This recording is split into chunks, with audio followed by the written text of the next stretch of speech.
Hello. Hello, hello, hello. We are back for some more Wake.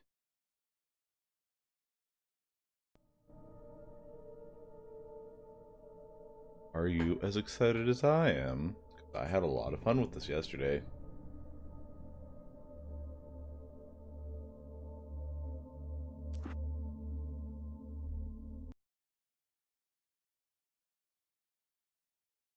Help you folks? Name's Randolph. I'm the manager. We're looking for Rose. Works as a waitress down at the diner. Rose, sure. Nice girl. Who wants to know? I'm Alan Wake. The writer, huh? I heard on the radio you were visiting. Well, I'll show you her trailer. That Rose, she's a nice girl. Always pays her rent on time. As I was saying, Al, I found all sorts of weird stuff from the local newspaper's archives. This place is crazy. Disappearances, mysterious deaths, urban legends come true, and get this, most of this stuff takes place around Cauldron Lake. Well, you ain't wrong, mister. Oh, the Indians thought the lake was a doorway to the slow. underworld. I'm the God-fearing type myself. I don't hold with that sort of thing. Yeah, okay. Anyway, there was an island there owned by a guy called Thomas Zane. Now, some of the articles I found about him make him out to be a famous writer, but I ran a bunch of searches, couldn't find a single thing he wrote. Zane was heavily into diving, so much so that the place came to be called Diver's Isle. But the volcano under the lake erupted in 1970, and Zane went down with the island.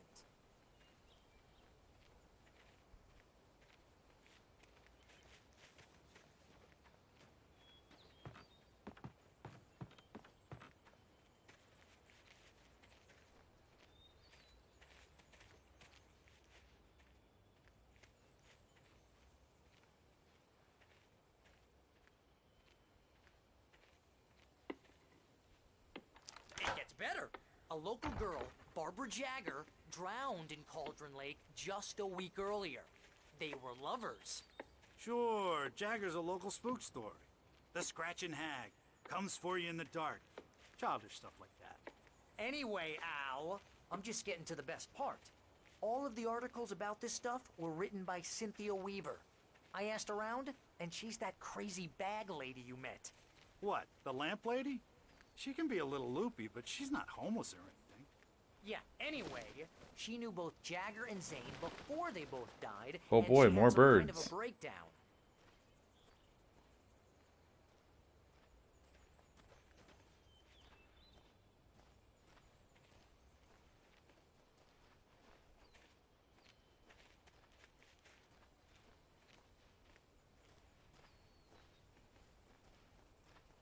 Well, mister, this here's Rose's trailer. You mind me asking what you want with her? We're just here to talk to her, pal. Don't be so fucking aggressive, Barry. Jesus.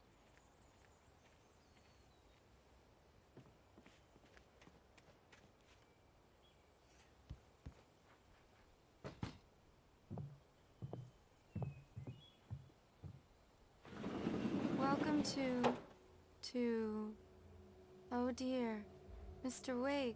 I'm so glad I you're swear here. to God, I Rose, just you saw want my shadows. manuscript? Oh. Oh yes. Yes. Please, come in. I don't like where this is going. Hey, this is really good. Rose, Yes, my manuscript. I really need it. I understand. I know what you need. A muse to inspire you. Oh, for Barry. She doesn't have anything. Yeah, hey Al. Oh, what's... And the coffee's drugged. Barry! What? What?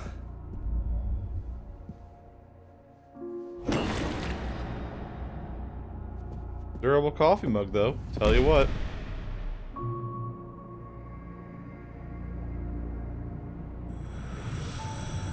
It's coming for you, hiding in my barber's skin. I'm too weak to stop it. You must turn the lights on.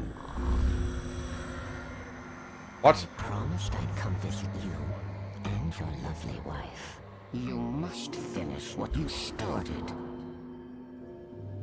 insist. You must turn the lights on. Turn the light on. Oh. Back to work, boy. Jesus.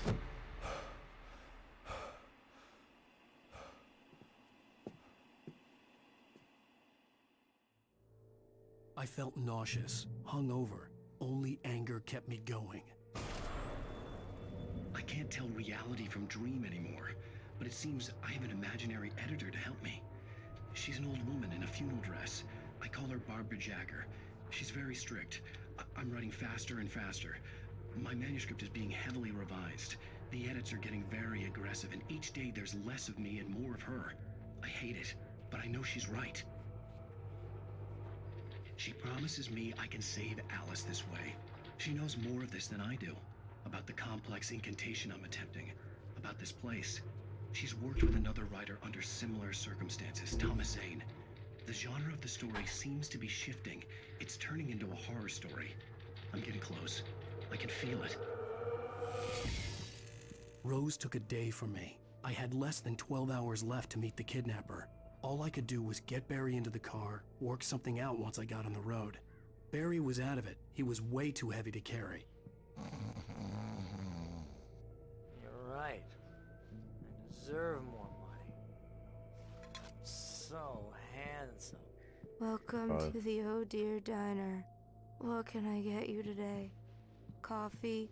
I couldn't work up much hate for Rose. Something had used her to get to me and left its mark. First refill is free.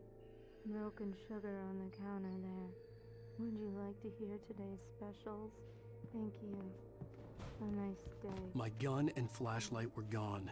I'd have to find a way to get Barry into the car as quickly as possible. There was no time to waste. Mr. Randolph liked Rose. That little smile she had. How she was still sweet when life had tried so hard to make her bitter. It wasn't any of his business what she did in her trailer.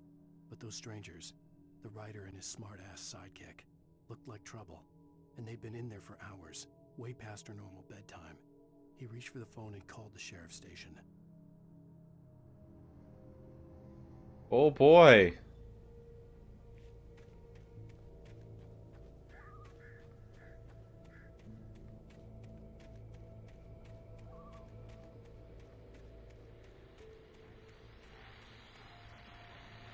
I just stepped outside to catch a breath of fresh air. Let me tell you, the weather's getting heavy. Nights like this make me especially glad I'm here talking to you and not home in bed. Once the weather takes a turn like this, I can't sleep at all. It's all tangled bed sheets and dark thoughts, punctuated by the occasional plunge into nightmare. Is it just me? Well, perhaps it is. But I hope I can make the night a little bit easier to get through. Caller, you're on KBF FM. Hey, Pat, it's Walt Snyder. What's on your mind, Walt? Well, I am the way you are, but, well, I can't sleep either, you know? I just been staring out the window here, trying to make sense of it all, but, I ain't been thinking either, you know? Well, you sound like a man with a problem, Walt. I had a, argument with Danny. You know Danny, and, then I got in trouble with the law, you know, and, I'm just, well... I heard something like that, Walt. Yeah, well, you know, Danny's my best friend, and, they let me out on bail today, and now I'm just alone here at the window, you know, waiting. Man, and there's something in the air tonight, man. I was just outside looking up at the sky above our broadcast tower thinking the same thing. What are you waiting for, Walt? I don't know. You know, something's gonna happen. You know, I think I better go. Well, Walt, maybe... No, thanks, Pat. Well, good luck to you, Walt. Hang in there. Let's take a little break, folks. This weather's really something else, huh? How can I be sure you won't walk away? All right. Time to go. Ooh, another thermos. I almost missed it.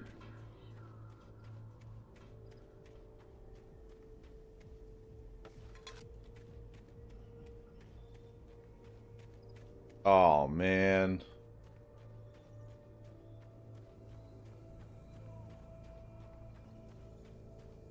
Oh, you're gonna get it now. God knows what you've done to that poor girl. This is Agent Nightingale, FBI! Get him up, Hemingway! You're under arrest! You move a muscle, I'll unload right in your goddamn face! Stay right where you are, Slade!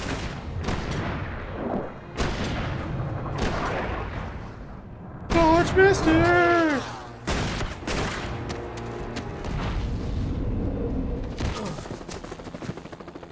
What are?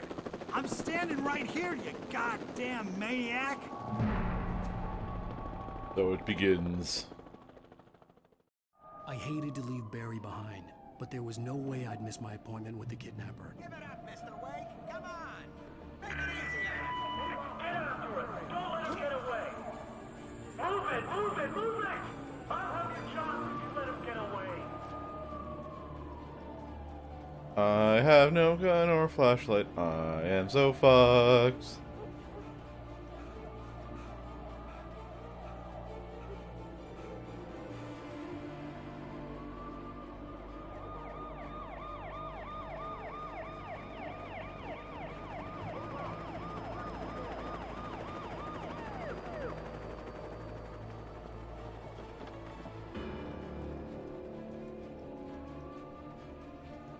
Stop running! Freeze!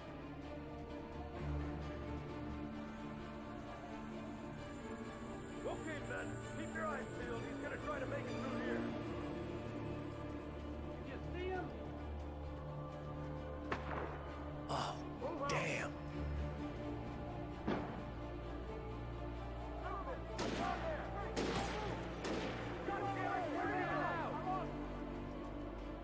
Fuck, fuck, fuck, fuck, fuck.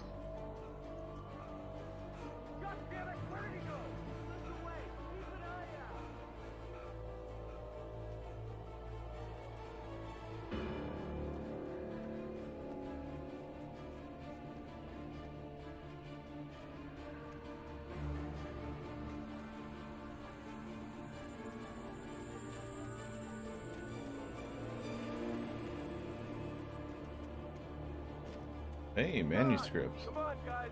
We need to head him off.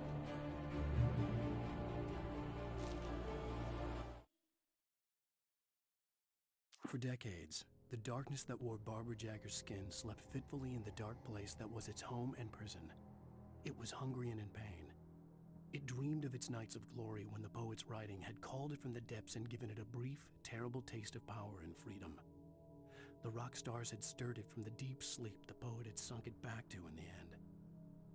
When it sensed the rider on the ferry, it opened its eyes.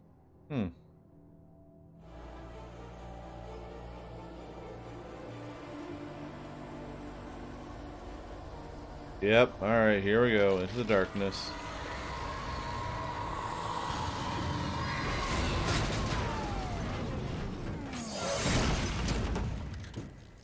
Gun?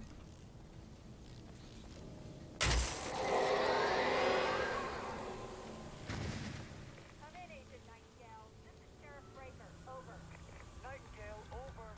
What on earth is going on? My deputies tell me you fired at Wade and he didn't have a gun. You almost hit a civilian instead. Over.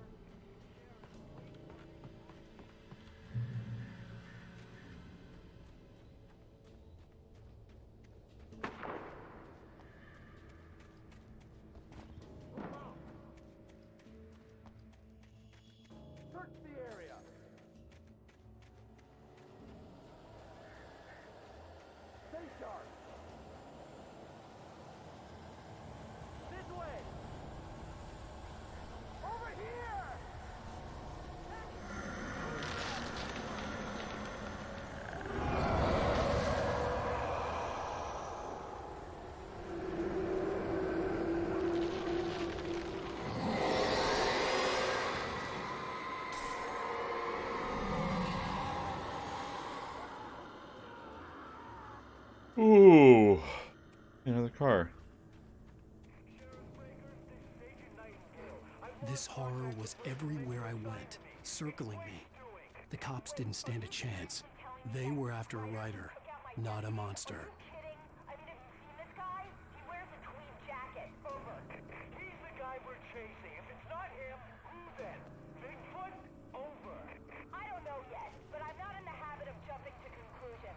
That tends to come back and bite you in the ass. Out. I hate having no form of fucking self-defense.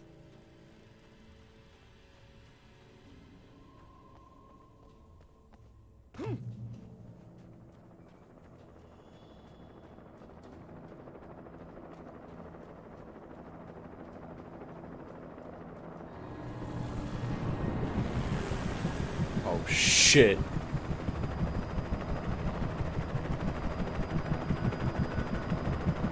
You on the ground. Hold it right there. Fuck, they spotted me. There's nowhere to run.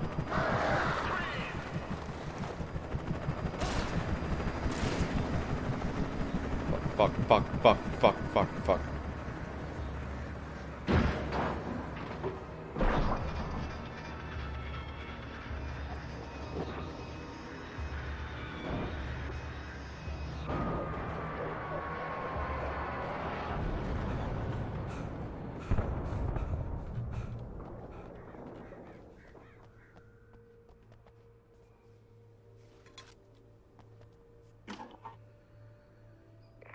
This is James. Mulligan, Thornton, come in. Over.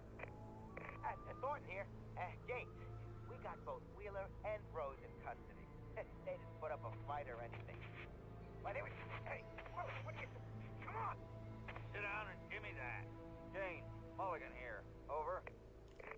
Go ahead, Mulligan. Over. We got Wheeler and Rose here. Wheeler's drunk or hopped up on something. Speaking of which, that Fed had a pretty distinctive whiff of Otis Scotch about him, if you know what I mean. Over. I don't have anything on that, Deputy Mulligan. Over. Well, whatever. Anyway, Rose is just being plain weird here. You better get Doc in to take a look at both. Over. Gotcha. You better get them here quickly. The, Fed's gonna want to interview Wheeler. Over. Oh, yeah, I'll bet he does. Looks like they have a lot in common. Mulligan out.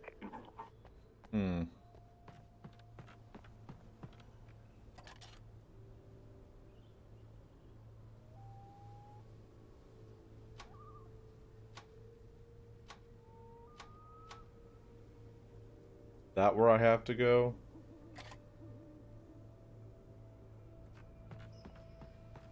Hoping there'd be at least a flashlight up here. No.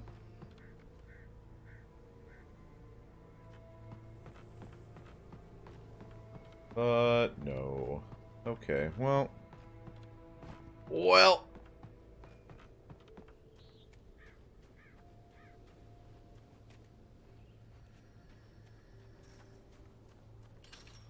I imagined that the broadcast tower in the distance was part of the local radio station.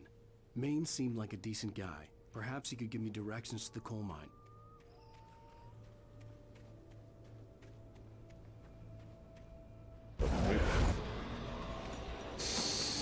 Okay. Unnatural shadows clung to the gate. The darkness that was after me was trying to stop I can't do a me. flip dark.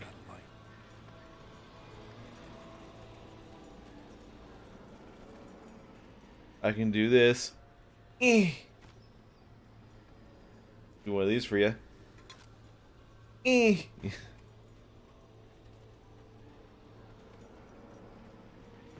was no power to the searchlight. For fuck's sake. DVD sim again. Gun, gun, gun, gun, gun. Gun, gun, gun. No.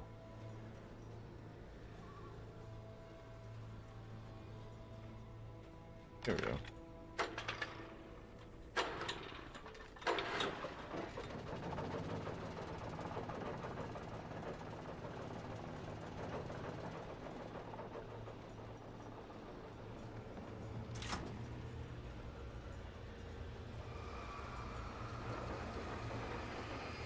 The old generator conked out.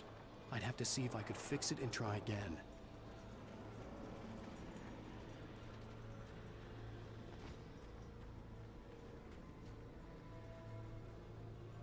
Give it the old kick.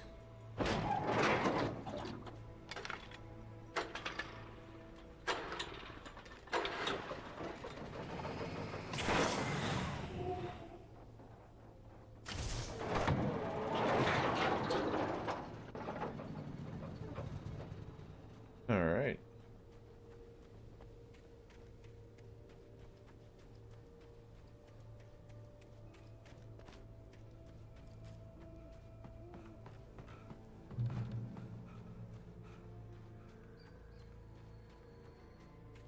Yep. No weapons, no flashlight. Fuck me sideways.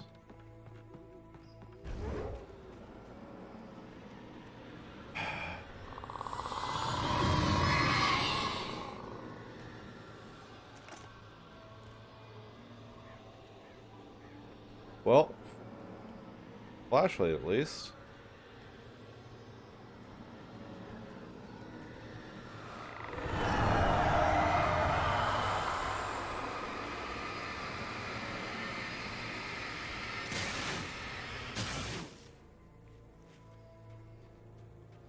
Progress. I can at least bend stuff off a little bit. I can't. It took me a moment to recognize the flashbang grenades. They were an ideal weapon for my situation.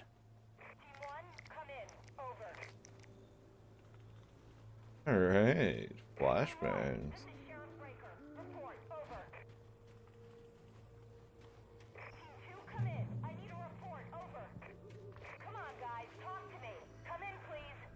Yo, they fucking dead.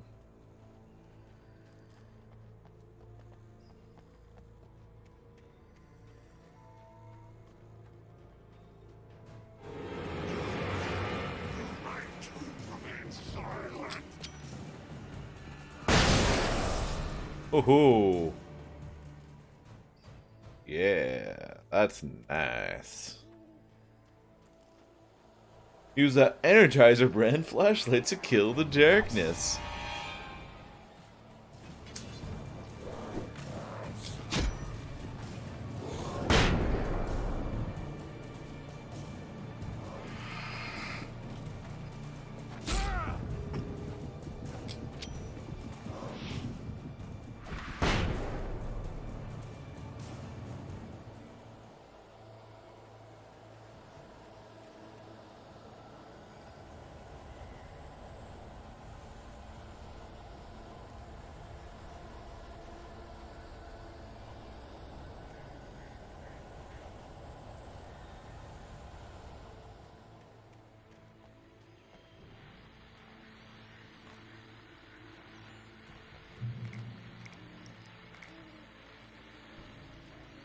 I guess this is just the flashbang segment. And here's another call. You're on KBF-FM with Pat Maine. It's Milt Peabody, Pat. What's on your mind, Milt? Well, I live near the trailer park, Pat, and there's a big ruckus going on over there. Well, that's just up the road from me, too.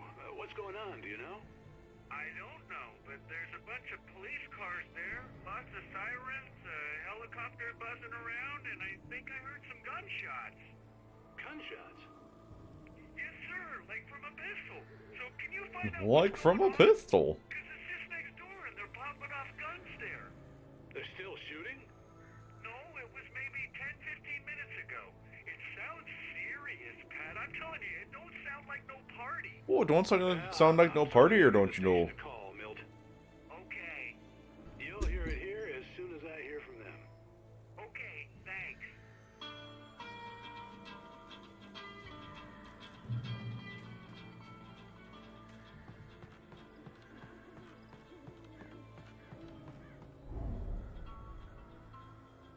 Oh, that's a lot.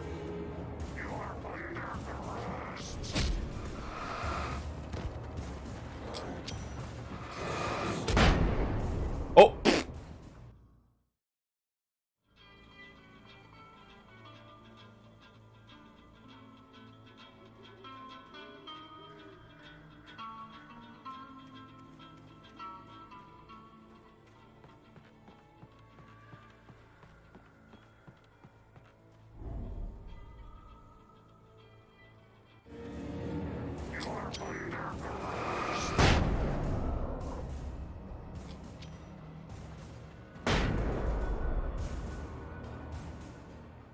fuck out of here.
Ha, I knew it.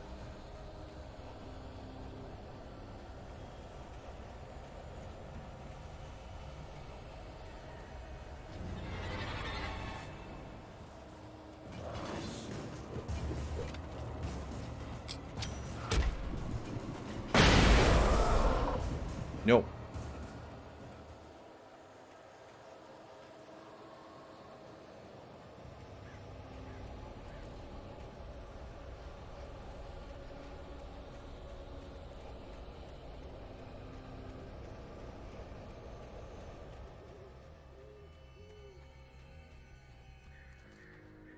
I see you.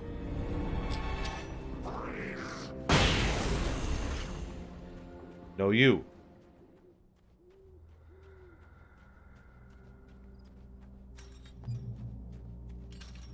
I hope Maine could lend me a car to get to the coal mine.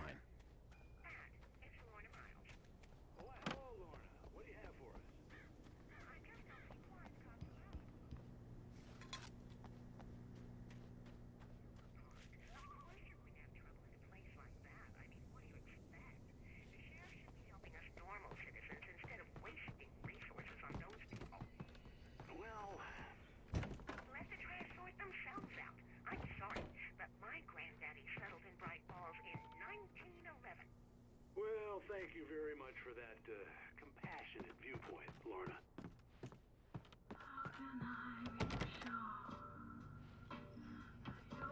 Oh, here's a little surprise. The famous writer Alan Wake just walked in, folks. I'm going to see if I can talk him into an interview. Come on in, Mr. Wake. Oh, I'm so glad you could find the time to do this, Mr. Wake. Nowhere to run now, Dan Brown. You back away from me.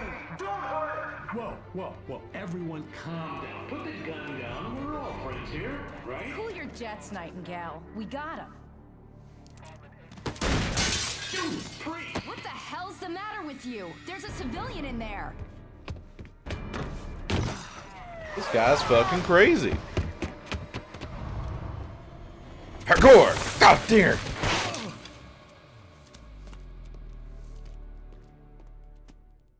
I'll get you yet, even if it kills me. You hear me?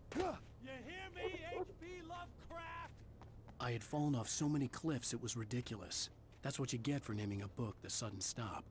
It was probably good I hadn't had the chance to tell Maine where I was going. I'd have to lose the cops and find my own way to the mine.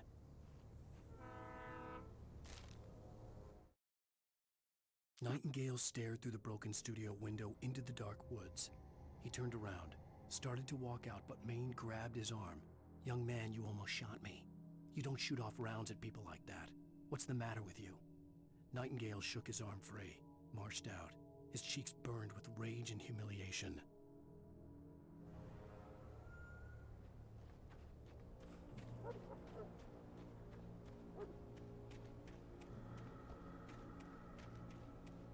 Oh, I can already hear it.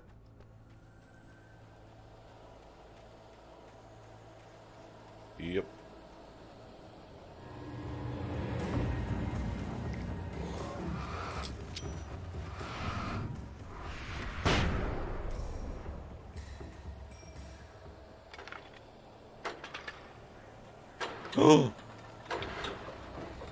That a gun? Ha! It is. Finally.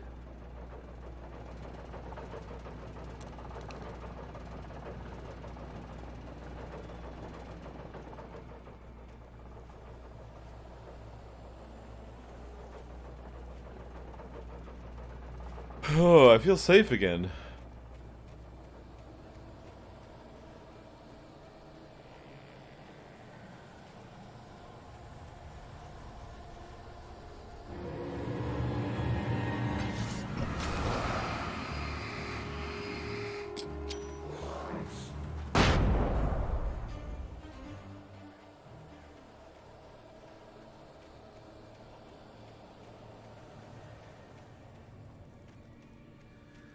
There was no sensible reason for the power company work lights to be here. It was almost as if they'd been left for someone like me to use.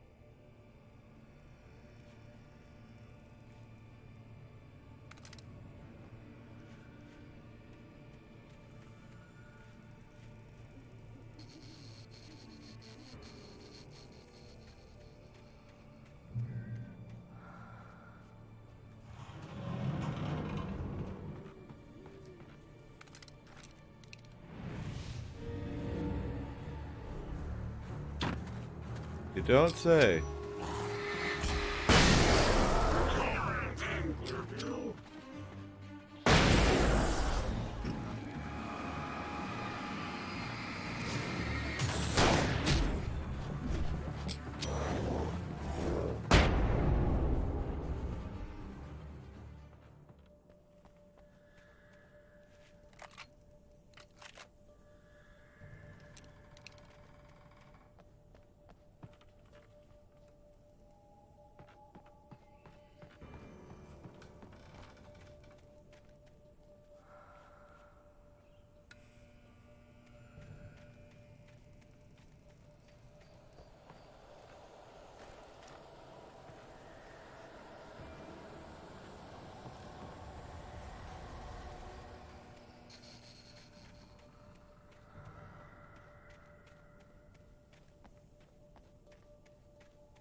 The bulldozer's engine roared to life. Mud and rocks flew as it fought for traction.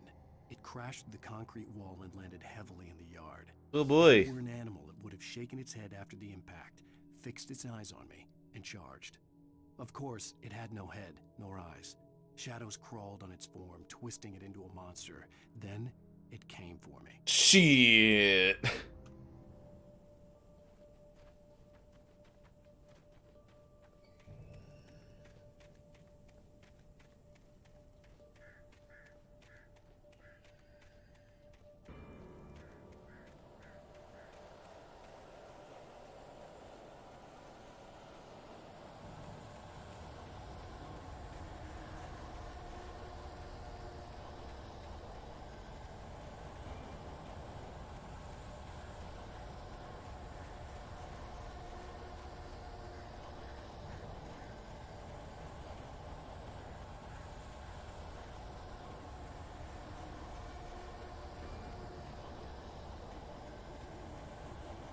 Oh, almost didn't get that. Yoink.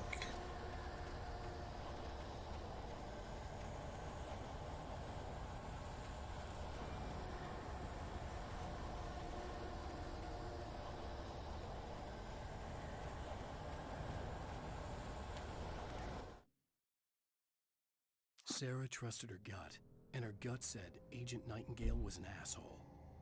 He felt wrong, and it wasn't just the smell of stale booze. It was in the way he flashed his badge, pulled rank, the look in his eyes when he wanted answers. Where was Alan Wake? What was this about an accident? Where was his wife? And most importantly, why did she let Wake go? He wouldn't answer her questions. Federal business was all he'd say.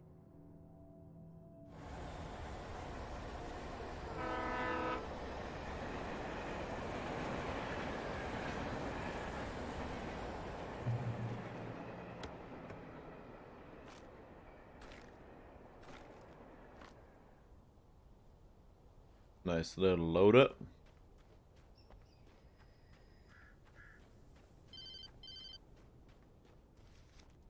Hello? The most stubborn man I've ever met. Alice? Alice? Alan. Alan. I'm so afraid. It keeps me in the dark. Please help me. I look at you, Alan, and it's not you. Something else. Looking out from behind your eyes.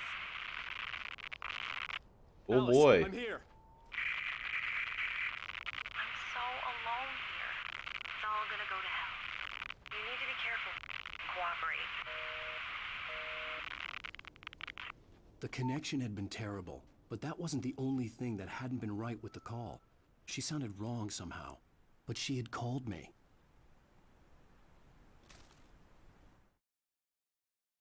The pipe wrenched itself loose from the bridge's steel framework. Wrapped in darkness, it floated in midair, twitching. For a moment, I didn't understand what I was looking at. The heavy object lurched at me with impossible force. I threw myself out of the way, but just barely. When I turned my flashlight on it, it shook in a dark rage before it flew at me again. Oh boy. I could see a railway bridge up ahead and a warehouse of some sort on the opposite shore. I hoped I could find a car from there. Follow, follow.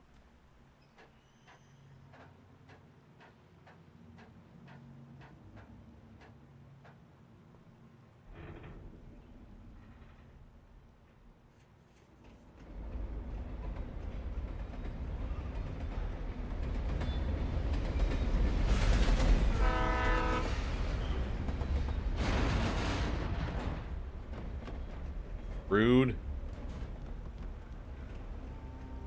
The darkness that was pursuing me was growing stronger, and it was taking over everything in its path.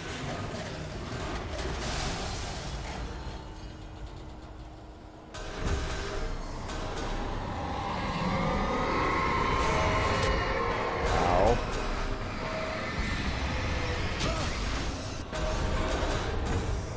Ah! What do I do? What do I do? What do I do? What? Ow! What do I do?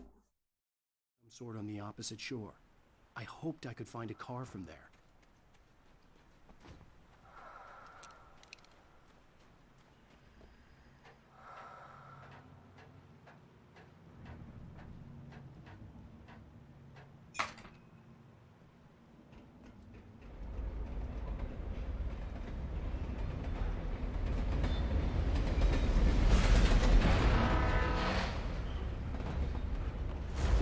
That was pursuing me was growing stronger, and it was taking over everything in its path.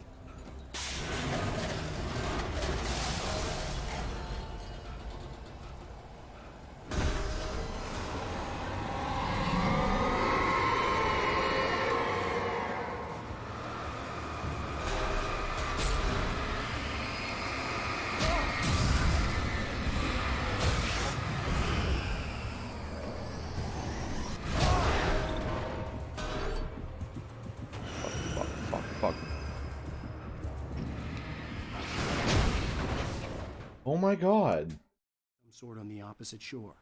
I hoped I could find a car from there.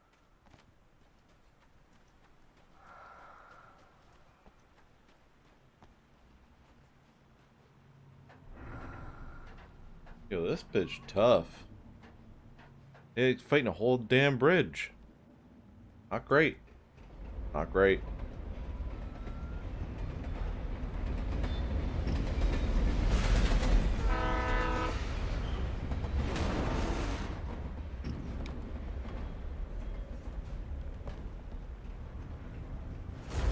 That was pursuing me was growing stronger, and it was taking over everything in its path.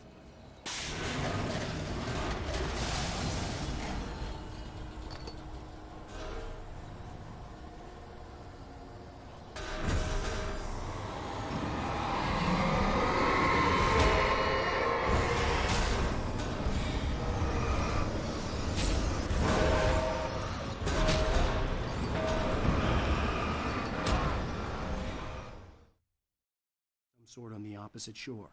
I hoped I could find a car from there. All right.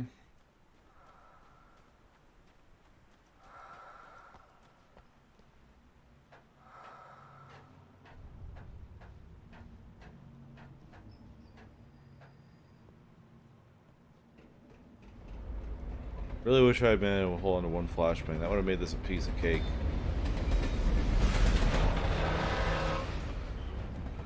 The darkness that was pursuing me was growing stronger, and it was taking over everything in its path.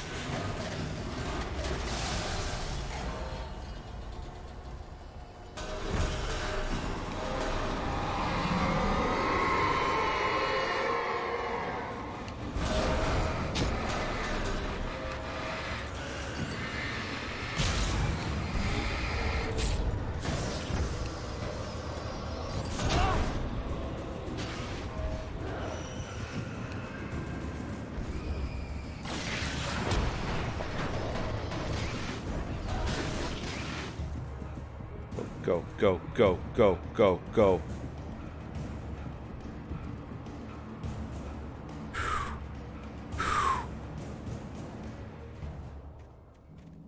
Okay. I got past it. Alright. Okay. I don't have any grenades. I've got a flare, that's about it. I used all my grenades.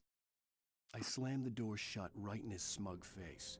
He pleaded for me to open the door. True to form, the asshole actually thought I would obey.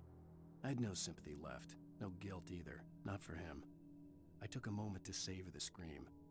I bet I had a smile on my face. It was all that I had time for. The dark presence was inside the lodge with me.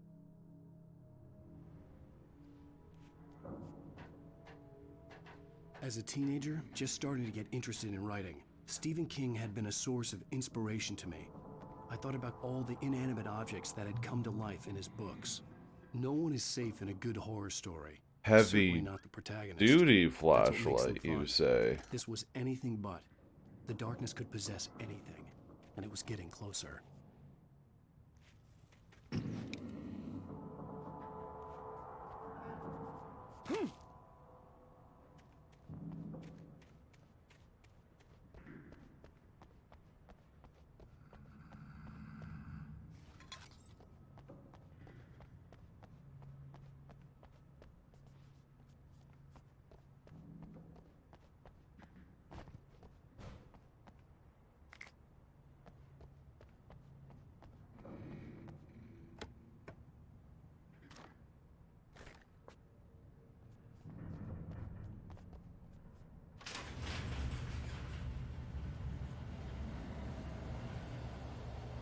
Did you call 911?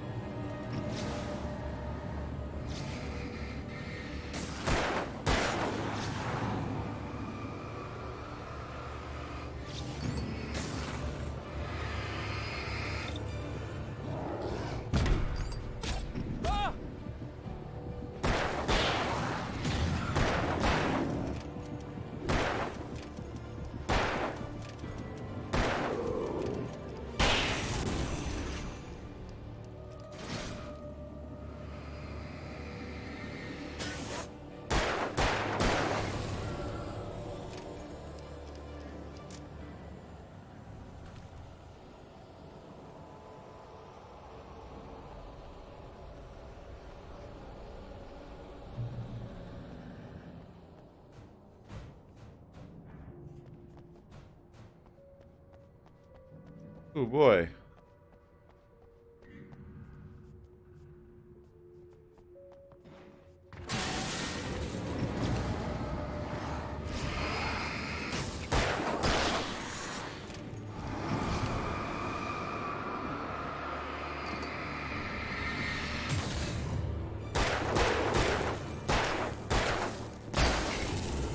Fuck you.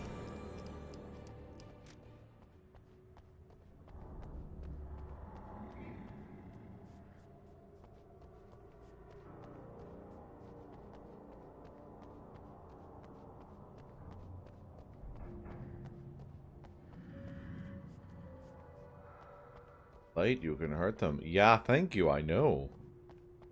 Wouldn't have gone this far if not for that.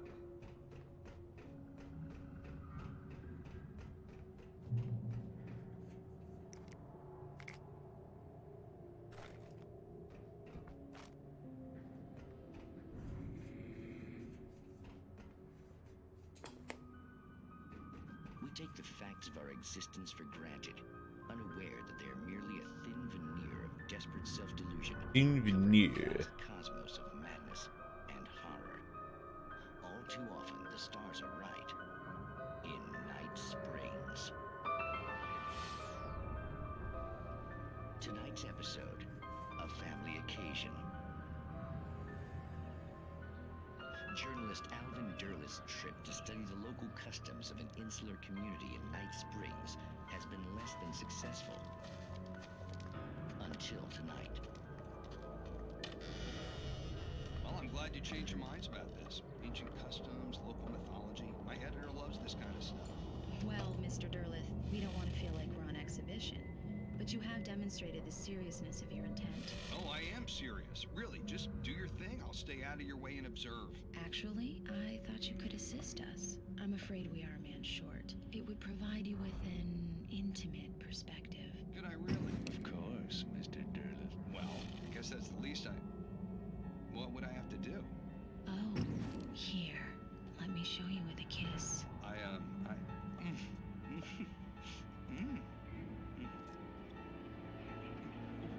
What did you...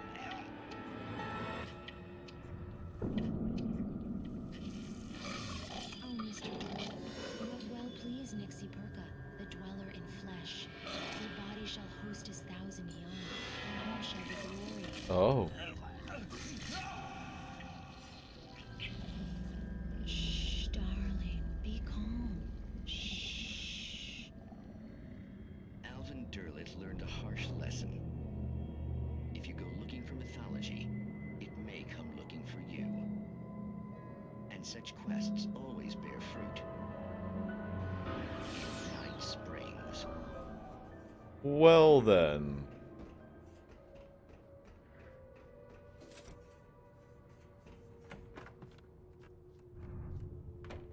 Like a bit of a battle arena.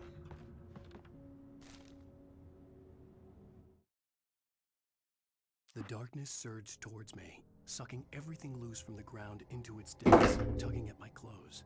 I saw the flare the kidnapper had dropped and threw myself towards it just as I felt my feet leave the ground. The darkness embraced me with the force of a tornado.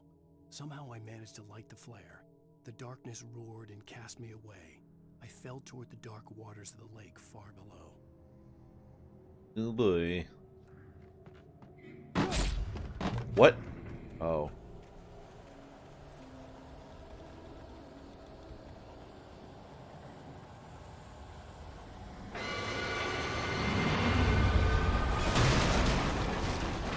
Oh, hey, it's that thing.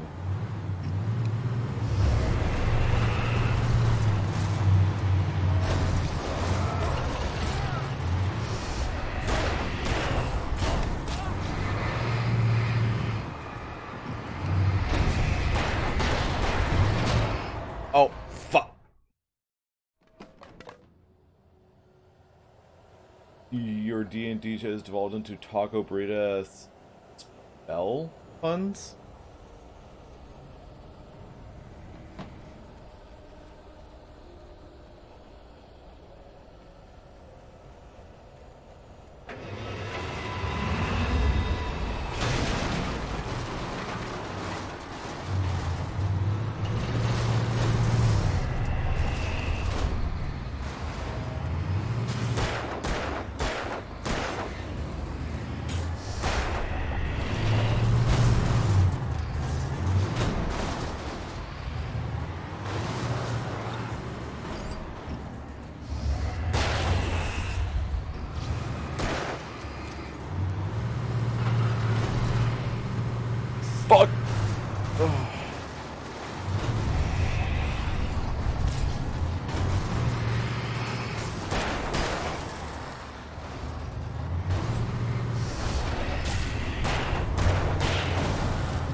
Oh!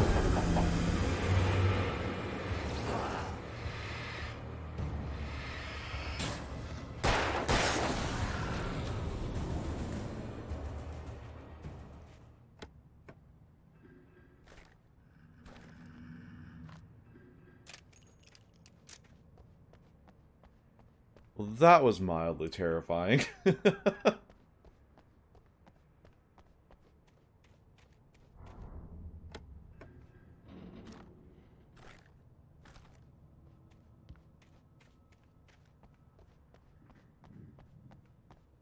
Good thing they give you 3 reload boxes for all this. Fine burrito. Oh my lord. Sounds like a great spell though, not gonna lie.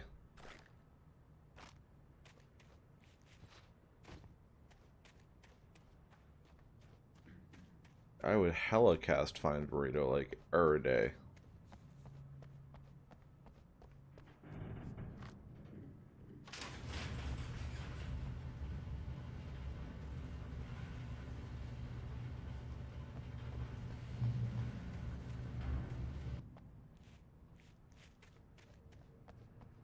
Guarantee you once I get near the vehicle, the light's gonna drop.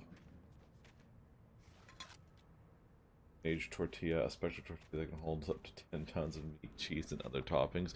But can you eat mage tortilla? And if you can, is it delicious? That's what I need to know.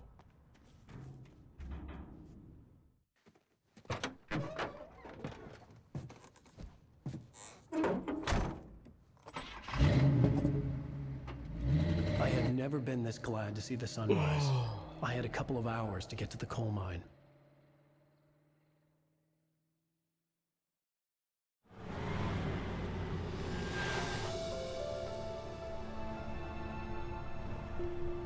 The coal mine wasn't far now.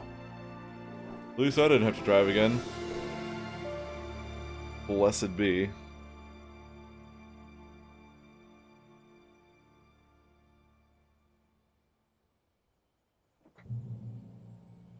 Today, I would meet the kidnapper, and he would give me Alice. I wouldn't give him any other choice. A drowning man will clutch at a straw. I'm gonna be right back. Gotta use the bathroom.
I have returned.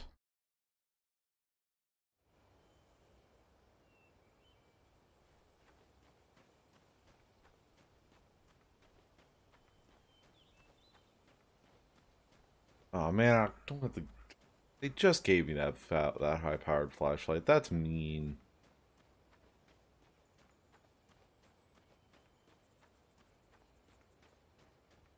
Like I didn't knock out, nothing like that. Why I lose my? I didn't get picked up by the cops. I didn't get knocked out. Why I lose my gun and flashlight?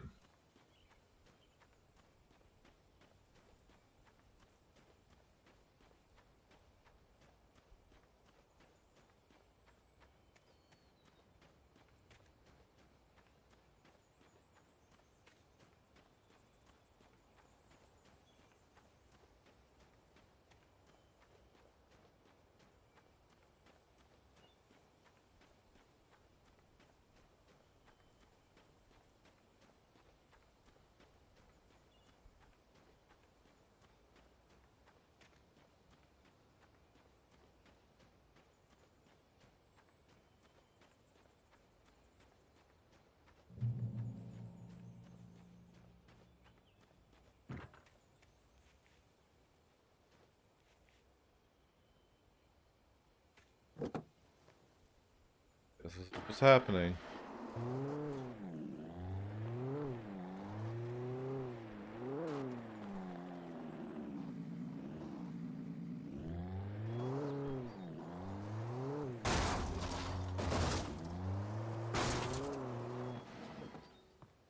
God damn it, is it really just gonna be like, you can drive this for 2 seconds?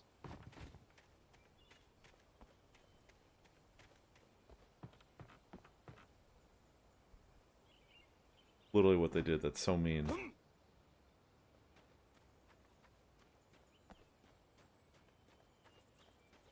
Do, do, do.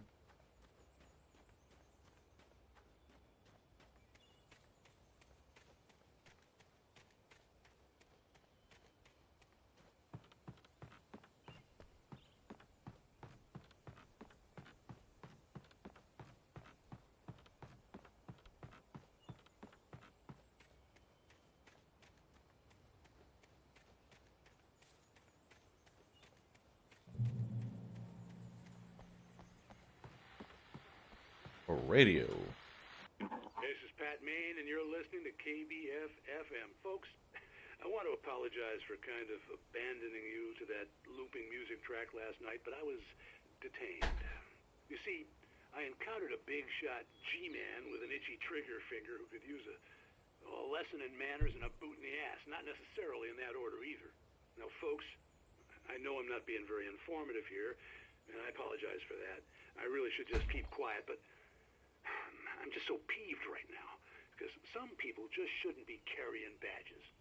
I'm just glad that our Sheriff Breaker was there to straighten things out. And if someone I met last night is listening, let me just say, I'm sorry if my mouth got you in trouble. I'm pretty sure you're not the bad guy here. Godspeed, son. I hope you know what you're doing. Now, Yeah. note, MVP. MVP. but first, little music.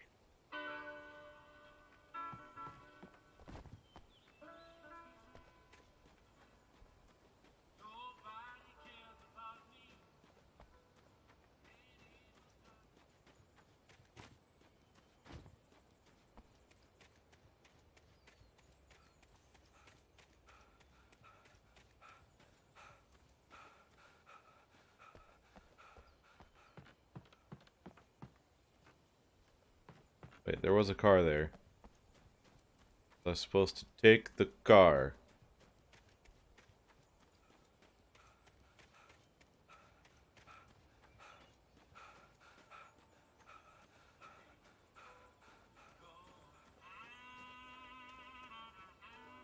I was.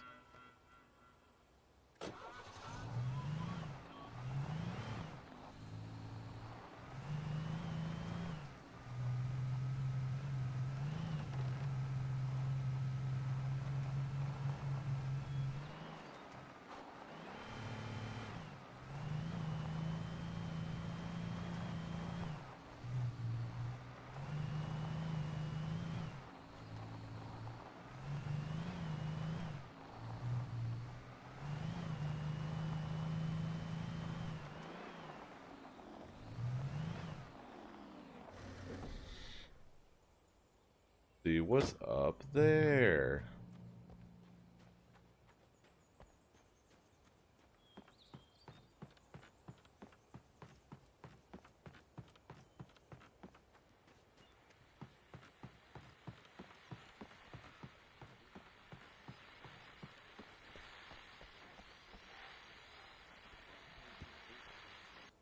Welcome back to KBF FM. Hope you enjoyed that tune. Now, Doc, you were talking about life and finding that special someone, that soulmate. Well, you were talking about that. I was saying I don't buy it. Well, see, to me, that's strange, because I always pegged you as a hopeless romantic. You got me there, Pat. But I think love's where you look for it. And you need to do a lot of looking, sure. But the idea that there's that one special person out there for you, and if you miss that chance, it's gone forever, and you're forever incomplete. I mean, isn't that depressing? Or, heck, childish even? Hey, there's plenty of fish in the sea. And apparently a fisherman has a fishing analogy for everything. But what you're saying, isn't that a little harsh? Well, no. What I am saying is that your potential for finding that connection isn't limited to what's essentially a chance encounter. How is that harsh? Yeah, well, I guess that's a nice thought, but let me say something personal here. Okay. Now, well, I don't disagree with you exactly, but I can't really fit that together with what I feel, what I felt for someone, because she was the one. She was. And I let her drift away from me. Maybe I didn't put in the work, I don't know, but, well, since then, and it was a long time ago, but since then, there hasn't been anyone, not like her. And I'm not saying I dwell on her or haven't moved on. I like my life. I'm not living in the past, but I do miss the way she completed me. You can't argue with the heart, Pat. I'm sorry, folks. I had kind of a scary experience last night, and let's just say it's shaken a few things loose. Almost getting shot will do that to you.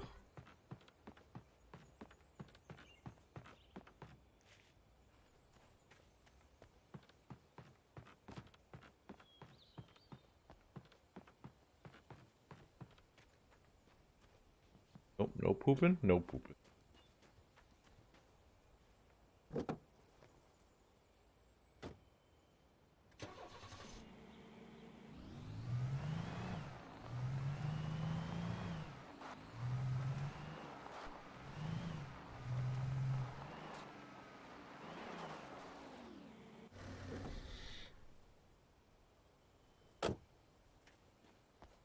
What is this, Firewatch? First Dead by Daylight, now Firewatch? How's it going, Casu? How you doing?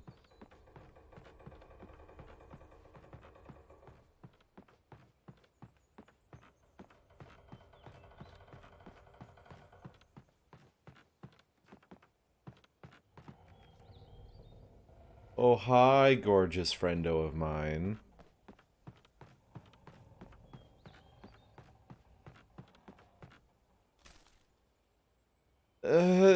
You know, it goes. I'll get over it eventually. For Mott, spying on the writer on the ferry had been a disappointment. His boss had made Wake out to be something special. The streaming is But helping Mott had fight to it be off, impressed. though. He'd gotten a good long look at the wife, though, and he liked what he saw. Mott had fantasized about goading Wake into a fight, but it hadn't happened. Still, he'd get his chance to see if the writer had anything in him.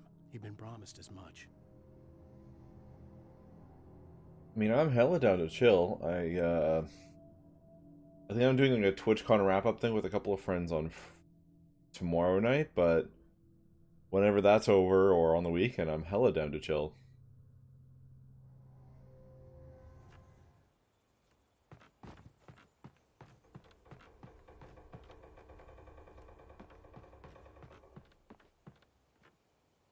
I was gonna say on Friday, and I'm like, wait, Friday's tomorrow, so it's tomorrow night.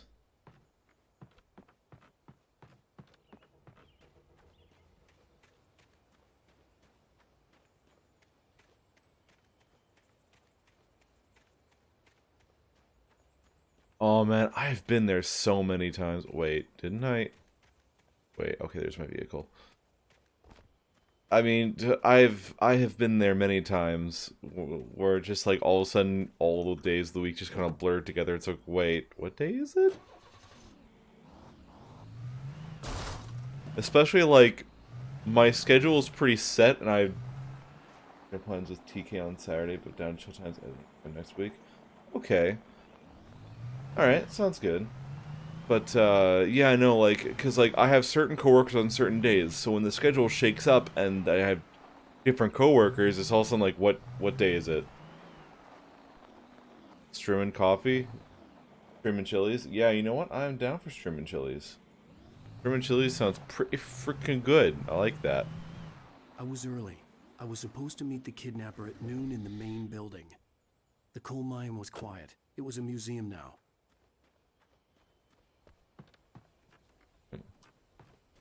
Thing. When in down, blanket, PJs, and Netflix. Blankies, PJs, and Netflix. Yo, that is such a fucking mood, though. While Luke had reversed, the mining steadily declined in the 20th century. The seams were rich but hard to get at, and the volcanic activity in the area made the mine shafts particularly dangerous.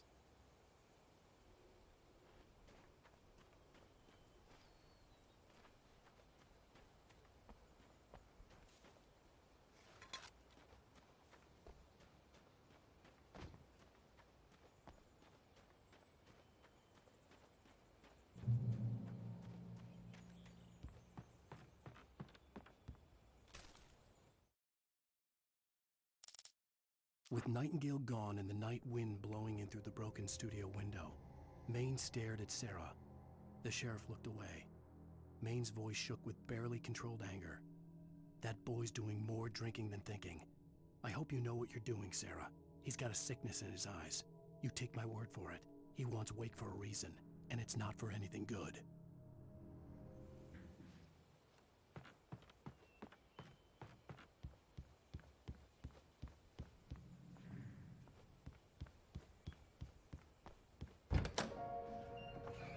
Sudden cutscene. That was a pretty seamless transition outside. for the most part, though. Cops had to be looking for me. The noon sun turned the place into a sauna. The day dragged on. Thanks to Jason! Scenarios ran through my mind. Ways of how I'd torture the kidnapper to get Alice back. Or the different horrible things he could have done to her. I imagined her dead. I had no way of knowing she was still alive. It was killing me. I was running on blind hope. It was all a waste of time. The bastard never showed up.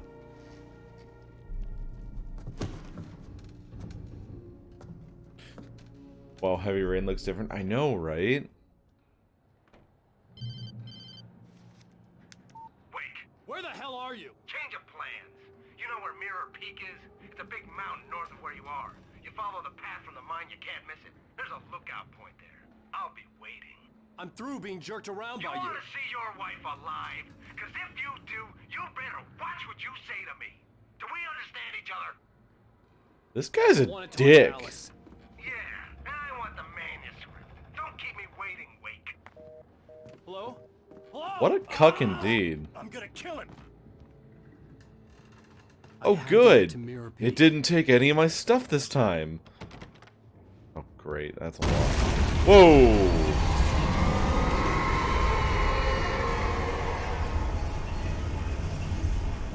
All right. Be closer than ever before. Don't like that. Don't like that. Fuck. This? There we go.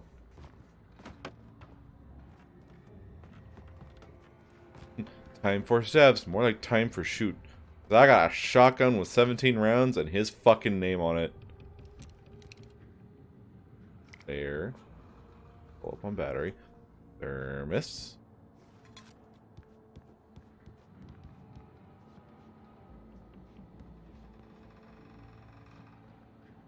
Shotgun. Oh.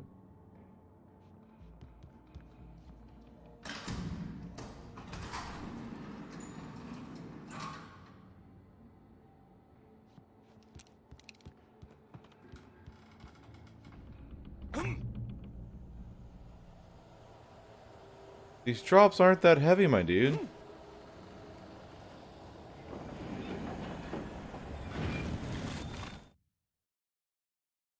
When Thomas Zane fell for Barbara Jagger, it happened fast. She was young, vibrant, and beautiful, full of life. He had never been a very happy man, and without any seeming effort, she had changed all that. Zane felt good for the first time in his life. Everything she did was another piece of a jigsaw puzzle he hadn't even known he'd been missing. And best Yo, Hasu, how does your hair smell like marshmallow? That sounds delightful, and I'm jealous.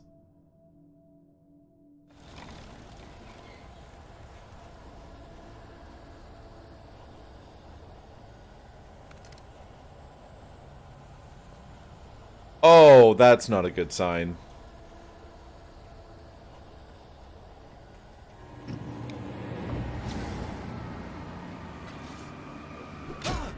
Ow. Okay, okay, okay, okay, okay.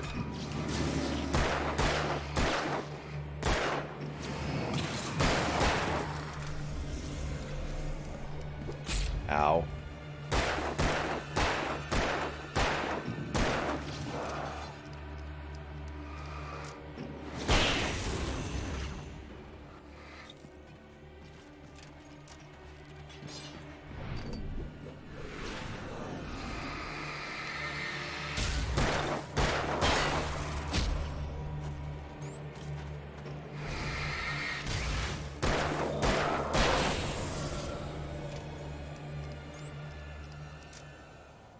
Oof.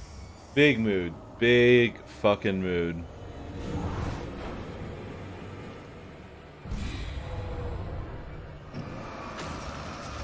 Oh boy. Come on, come on, come on. There we go.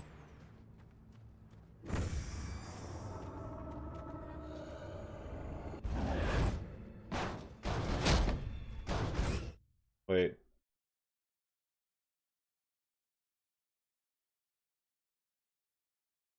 Wait, Torgi. I didn't see no Torgi.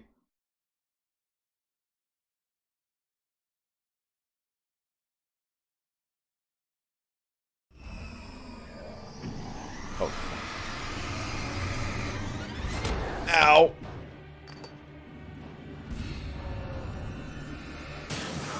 Fuck you.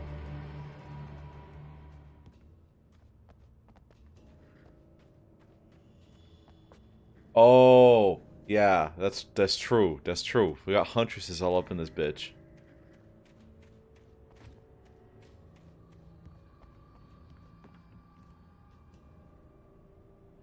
Well, Torgi, if you like night trains in the ass, then you know what? You do you. I just fear for your medical bill.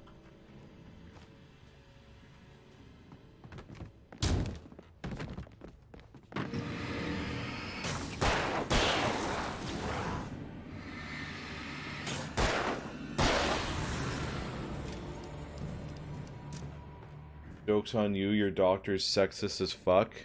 Oh man, you need a new doctor.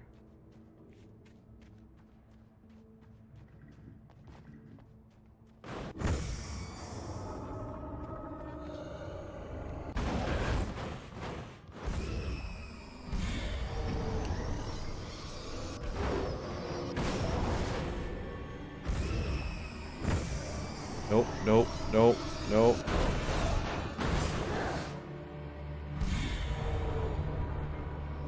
Do not tip.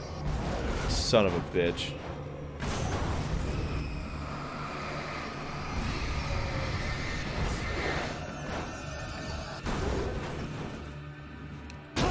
Bad idea, bad idea, bad idea, bad idea.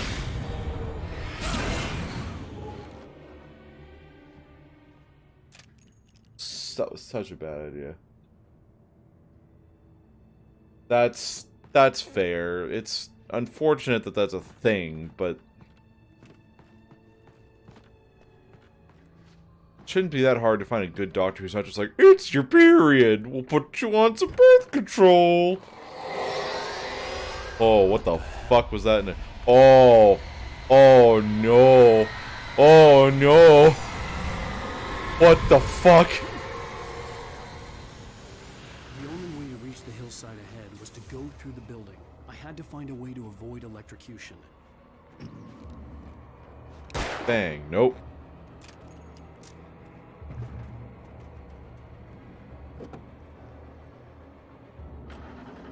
Can I do this? Oh.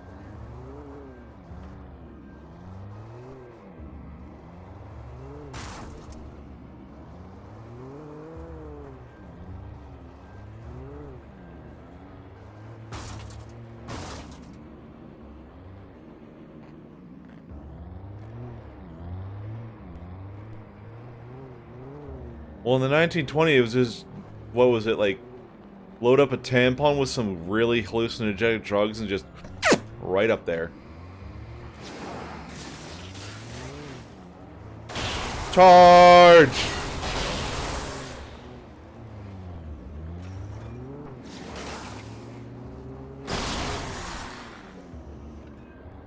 Who the fuck? Torgy! Torgy, where are you?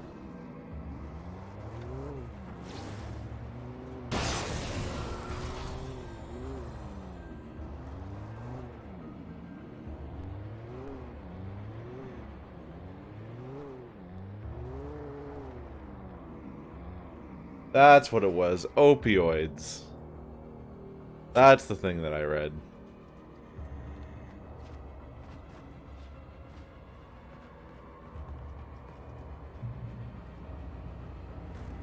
Yes! The nuclear option! Haha!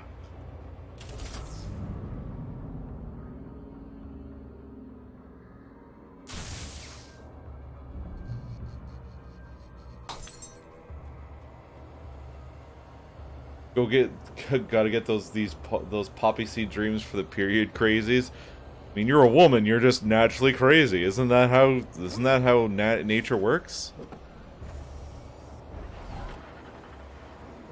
Oh, fuck. Oh, fuck.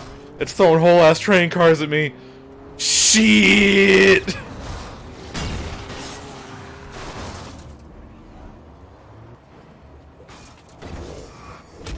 Ow.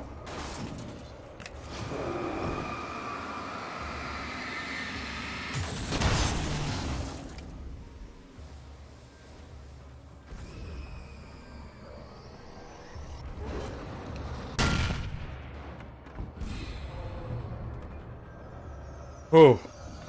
Okay. Little bit of breathing room. Tiny bit.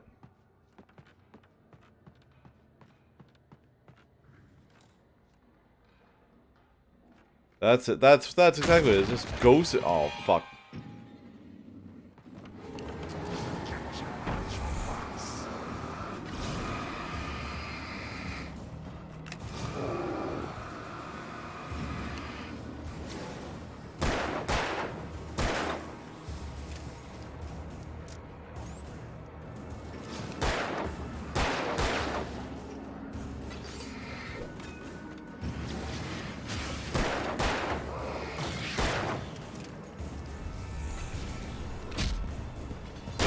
No.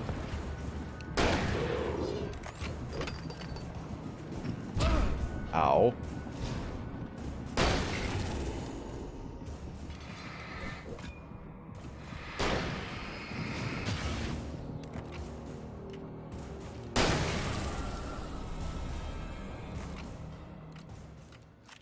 Smart, still not better than gun. Gun win all.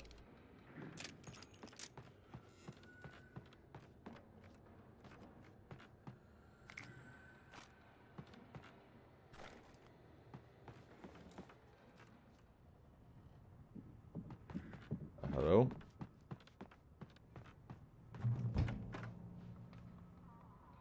I hear footsteps. Hello? Hello? Mr. Shadow Monster? Please don't fucking kill me. What'd I just say?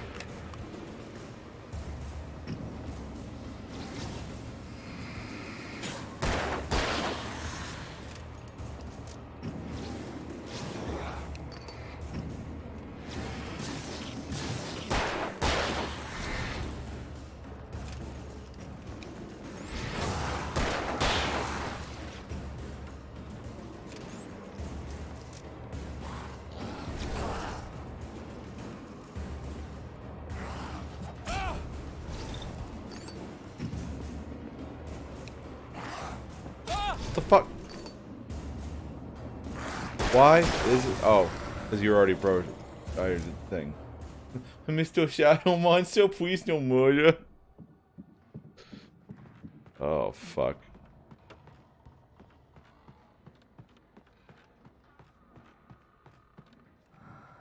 Trust no one in the dark. Yeah, no, I got that one pretty fucking quickly.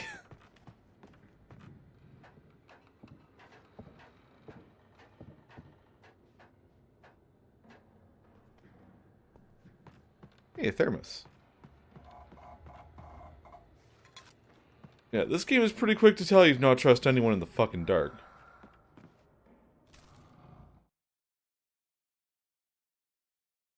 of the Taken retained echoes of their former selves, but these were just the nerve twitches of a dead thing.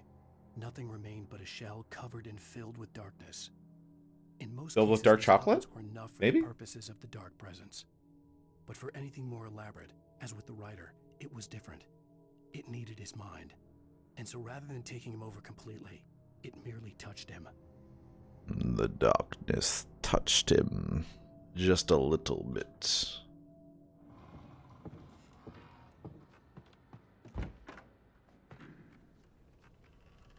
Oh boy. Okay, it's not a huge area like I thought it was.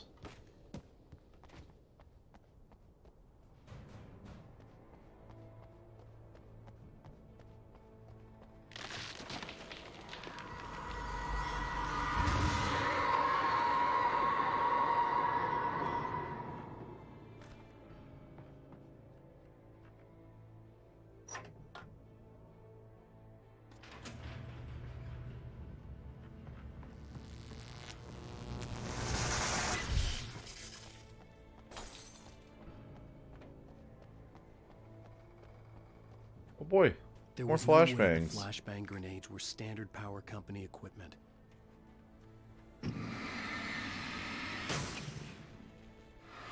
Bad oopie goop, go away.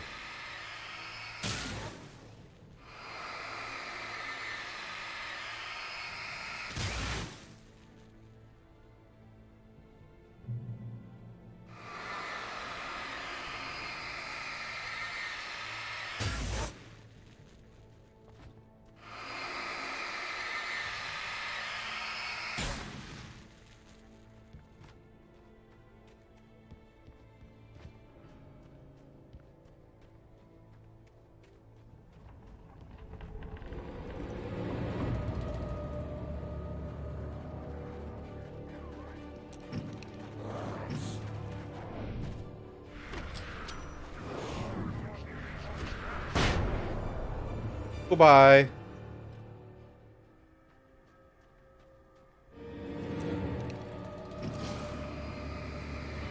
Oh, hell no. Goodbye.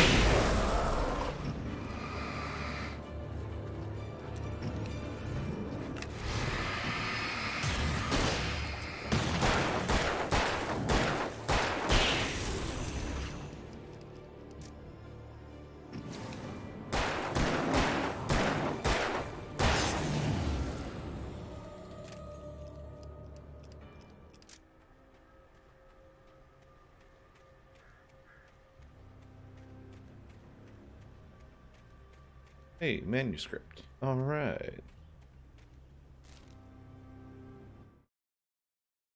I stared through the bars of the jail cell. Barry stood behind me, swaying on his feet, looking as ill as I felt. Agent Nightingale stood on the other side of the bars with Sheriff Breaker. Nightingale had a stack of manuscript pages in his hand. He seemed unhinged as he gloated. Well, I've got you now, Raymond Chandler. It's all here. All the evidence, including conspiracy to murder a federal agent.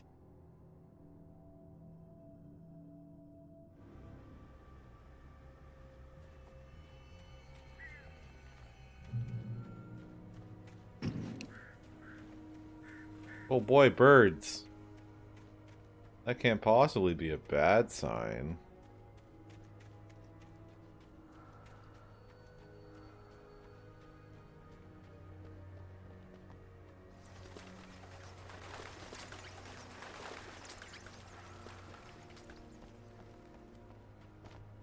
Loot. Oh yeah, more flashbangs. Oh, oh.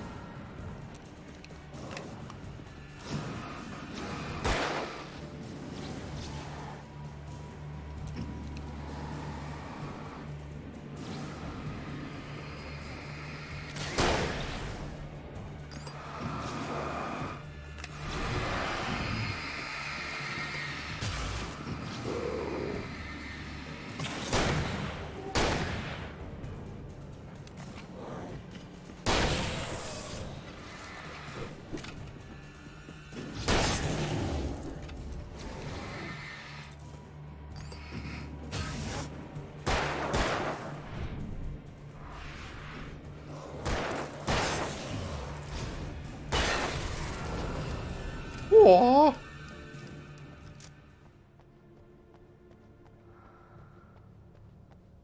Grabbed everything from here. Yep.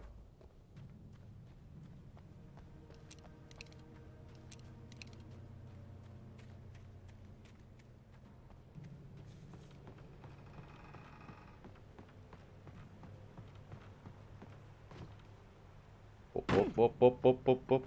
Whoop, whoop. Fuck, fuck, fuck, fuck, fuck. Damn it.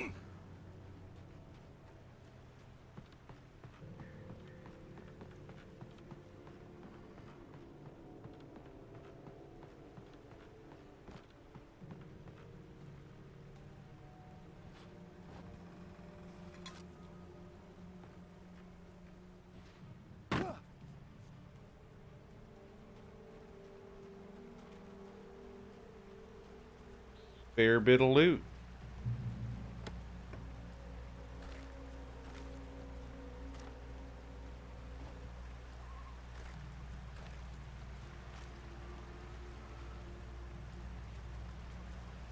I had no real plan. I was going to give the kidnapper all the manuscript pages I had for Alice. If that wasn't enough, I'd hold him at gunpoint and make him talk.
Oh my god.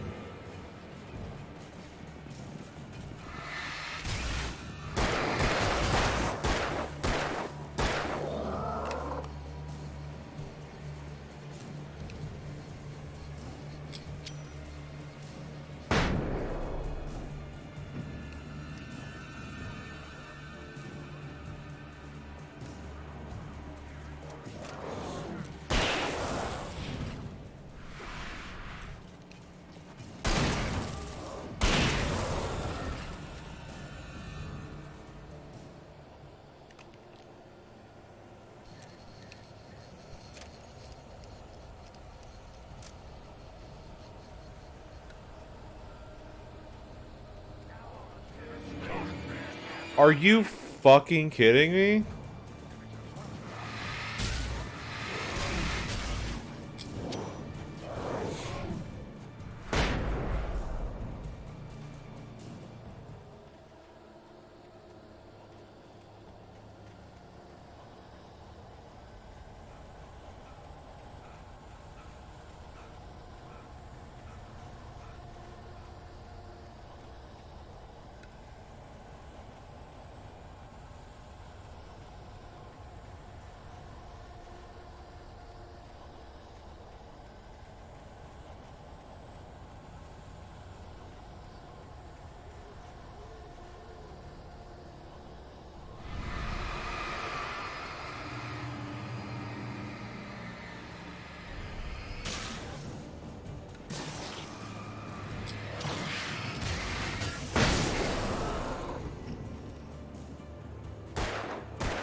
Jesus Christ, man.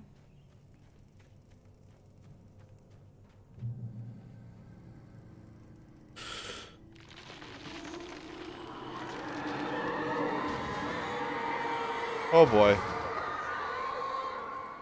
The dark presence was moving ahead of me in the same direction I was going. A cold feeling settled itself in the pit of my stomach. Was it going for Alice?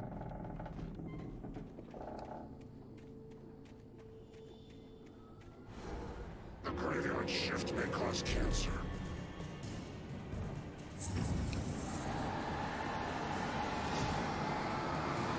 Oh, that's a bad fucking sign.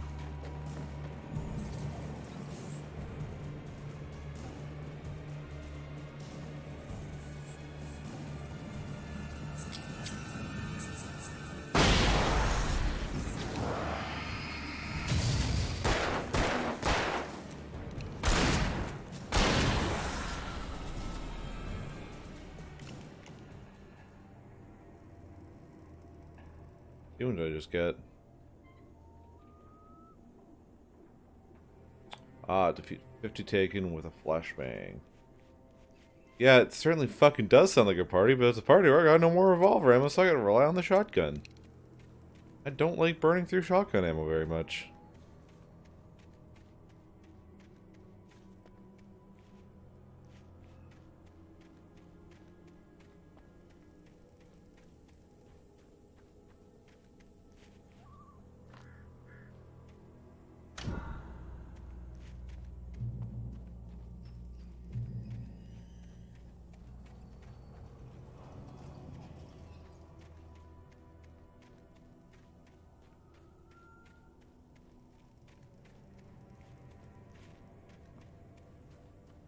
The place was dead, a ghost town.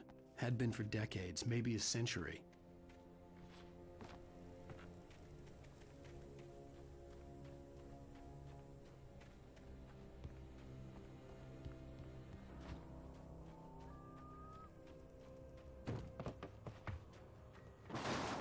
Spooky.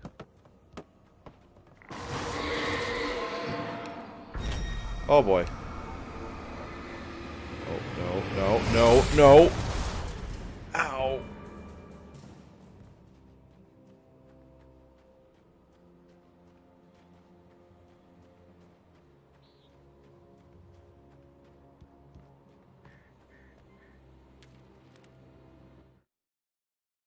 Things were never as simple in real life as in fiction.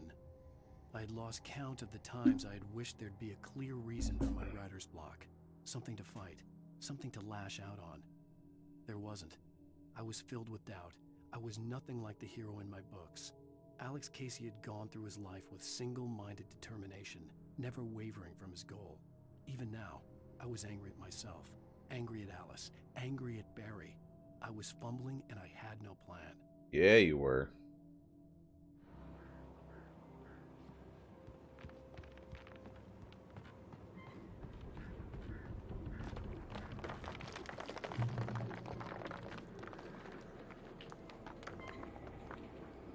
Blah, blah, blah, blah, blah, blah, blah.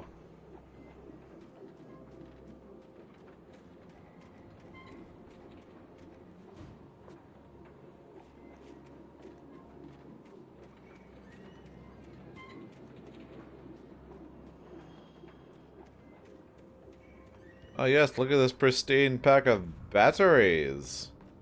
Right in the middle of this dead-ass ghost town.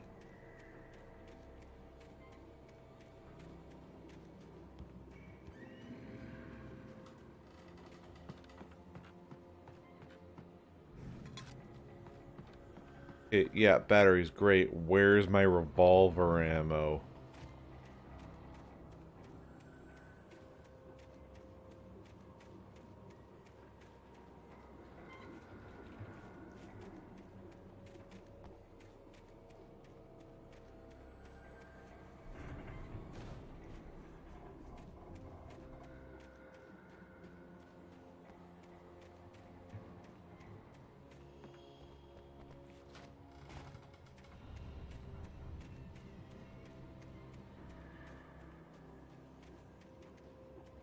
I'm dumb.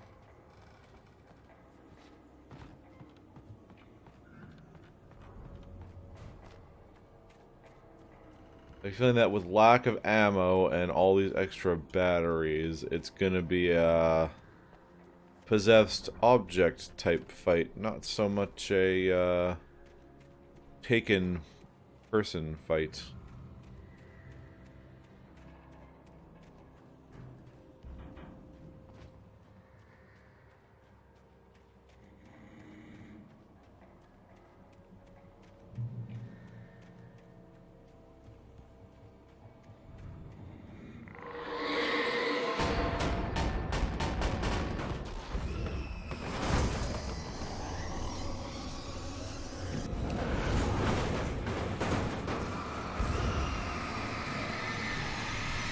Where's the other one? Where's the other one?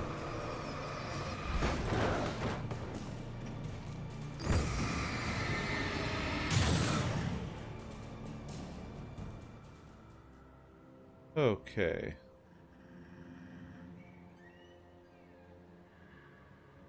Gonna be a run the fuck away from butt trains kind of night.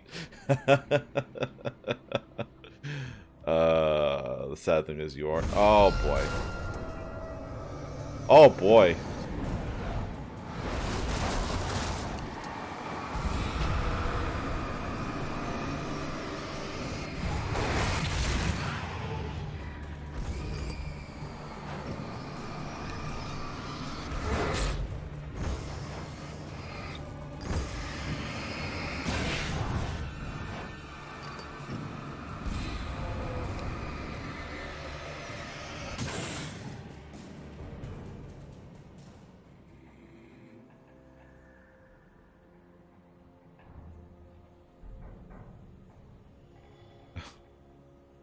They're here. Inanimate objects should move of their own accord. Put a stop to this affront. Oh, say 20 times. I'm gonna backtrack and grab some batteries.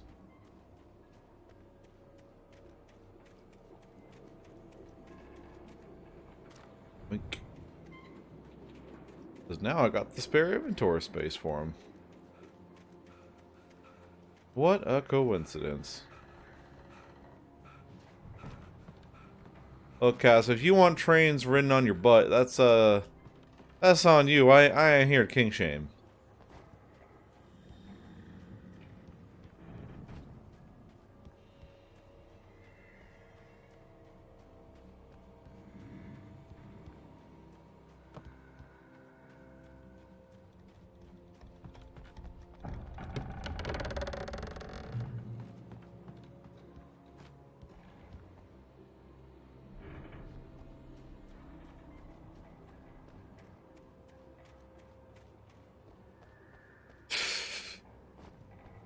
But Kasu, I do not want a butt train.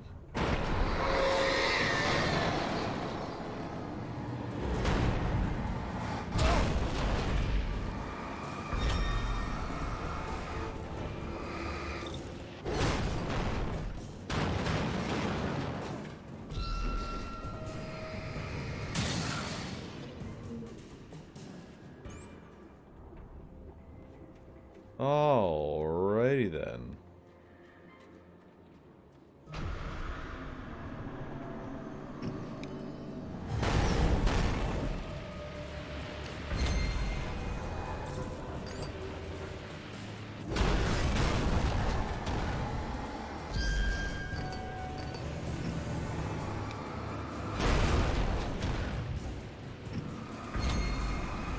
Yeah, what you gonna do when you can't get past the one obstacle? Dick?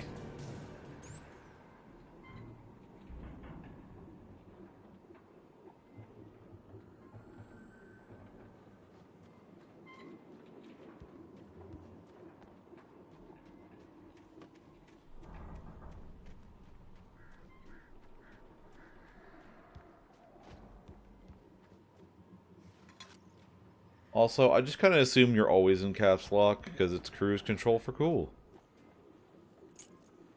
Keys. Neat.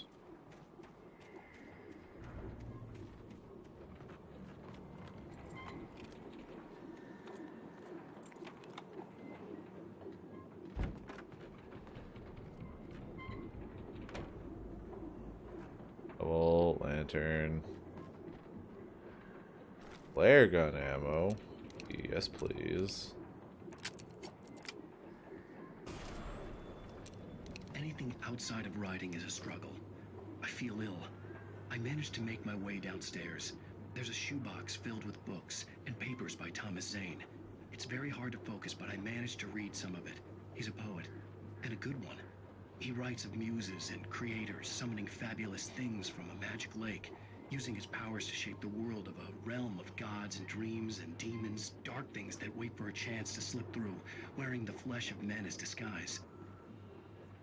Zane writes about himself, his girlfriend being taken over by a dark presence, about growing scared of the lake. Zane believes it's a mirror to the gaping void of darkness above, where some Lovecraftian presence lurks. I crawl back upstairs. I'll borrow these things for my story. They ring true. They fit. Oh boy.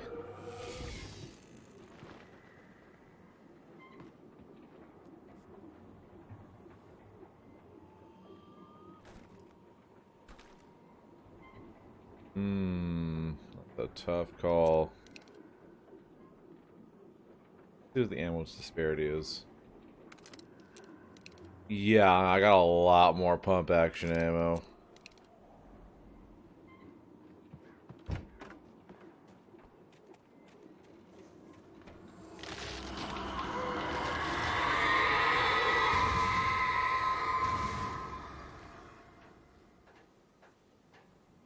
Just you eating pho with yourself and the cat. You just always am in caps lock. See, I knew it. I knew you always were.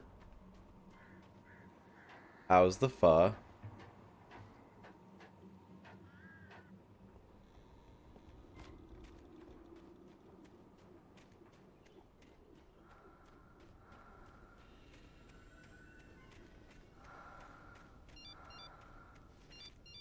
The kidnapper had sent me a text. The message was full of spelling errors and insults. It was telling me to hurry up. I skimmed on your Viet coffee. The bitches. What's Viet coffee?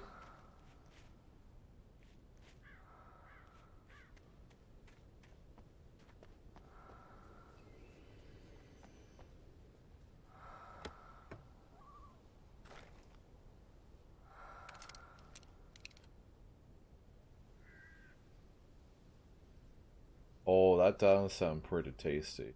Such a ridiculous amount of hot sauce. That's because they know you're spicy, Casu. They know you're a spicy lady.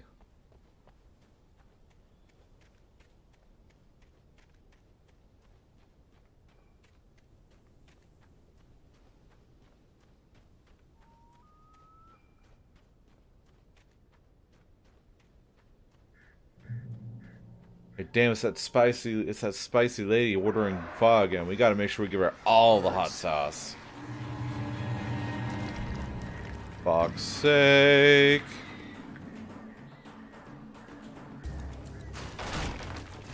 Fuck.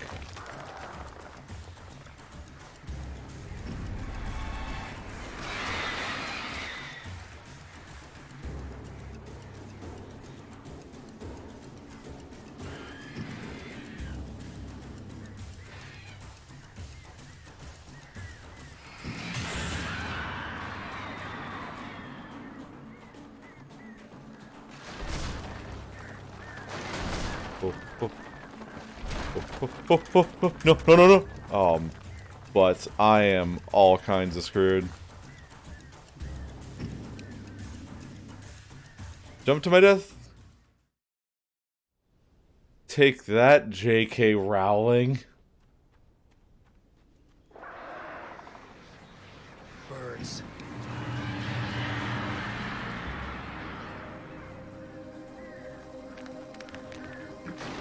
Fuck.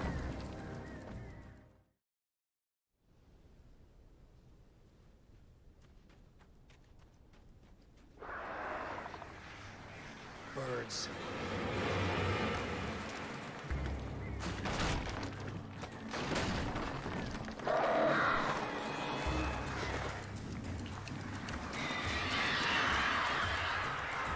What I thought.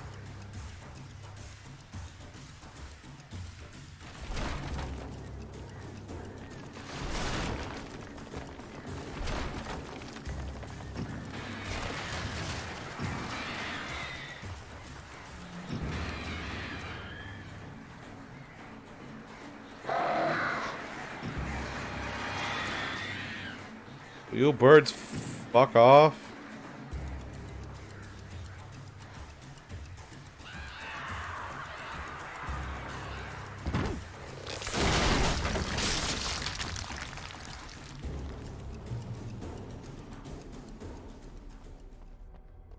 Choking off fire. You laughed while drinking mistakes. Yeah, no, I feel you on that one. That is a big, big, big mood.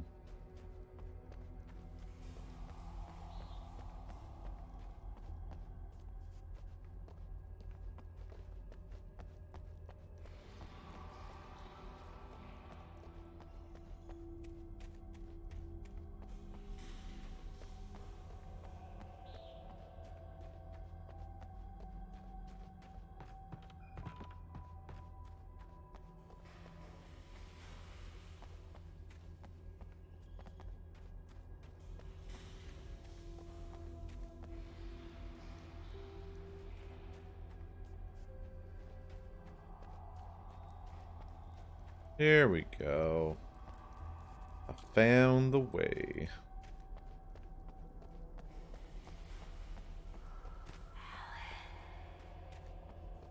Tunnels go to Cauldron Lake. Oh boy.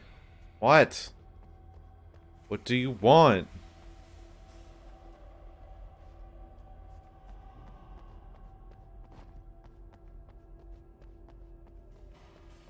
Souls! Coke! Souls! Coke! The headache stabbed at my brain. You know what? I can provide souls, and I can definitely provide a hug. I am very good at hugging.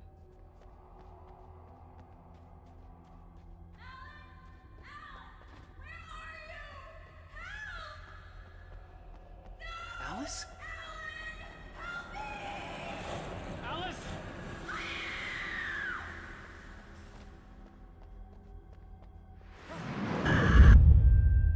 Ah. I'm losing it. I gotta get out of here.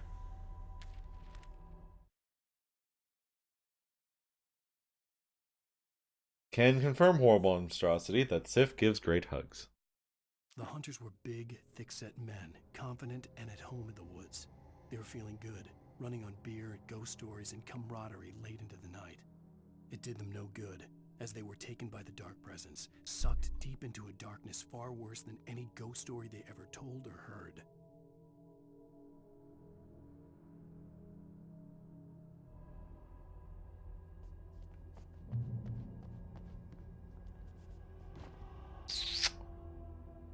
Well, do I have to die? Do I? Nope! That is not what I do.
Okay, it's already reloaded. Sweet.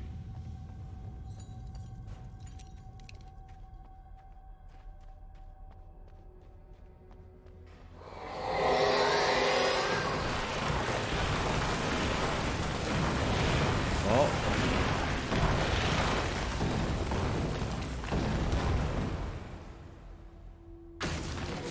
Hey, big boy.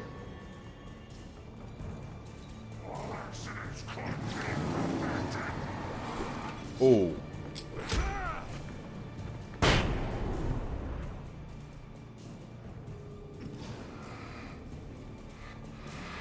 Bad Torgy. Torgy. Torgy, no.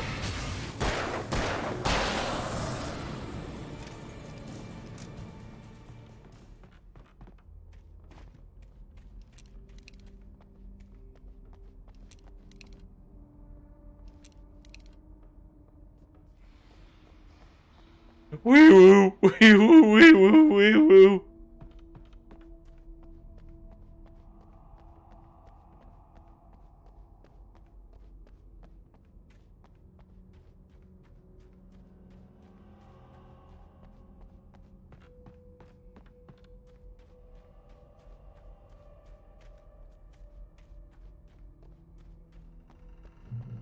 I'd have to make my way up this mine shaft in order to go on. Maybe the machinery could help me with that.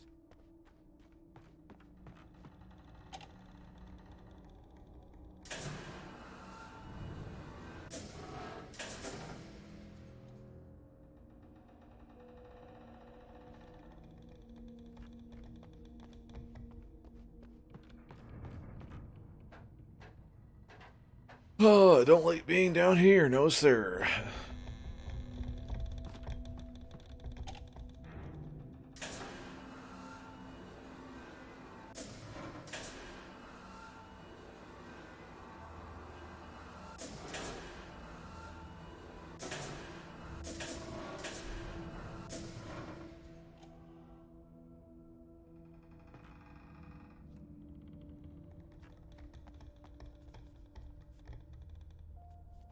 There we go.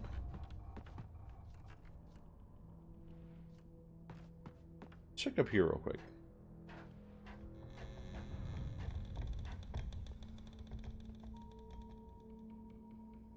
Oh. Oh, you know what? I probably have to do that for next thing. Yeah, probably. Yep.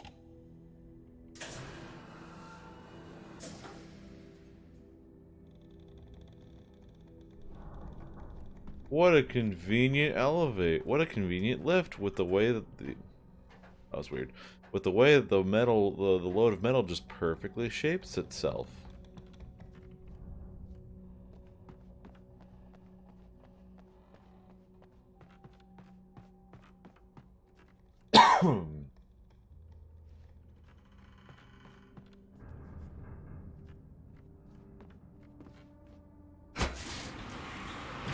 Boot.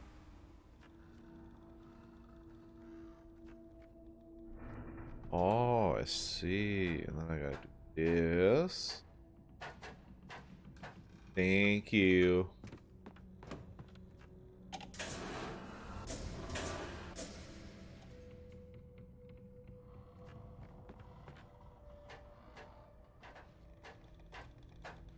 Kasu, why?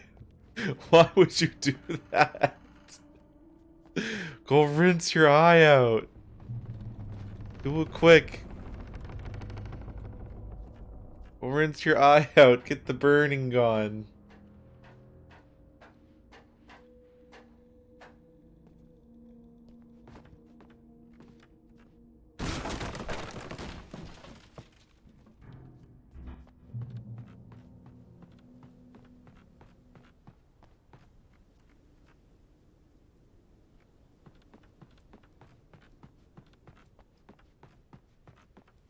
Go rinse your eyes under the shower or something.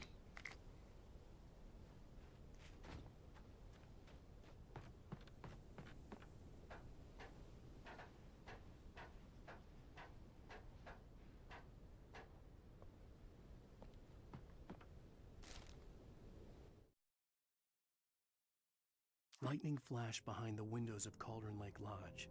Tor Anderson laughed and held the steel hammer above his head. Nurse Sinclair was trying to calm him down without success. Tor grinned madly and shouted, "My hammer's up. Here's a friendly poke from Molnir, wench." He brought the hammer down with all his might on Sinclair's head. "We're on a comeback, Tor." Hey, Kawaii Senpai, how's it going? Kasu has the many regrets right now.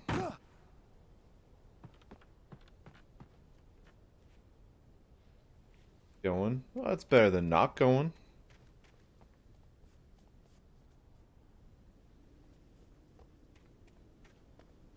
I'm not bad, just doing some streaming, trying to fight off the post-con sads. Is that best friend B?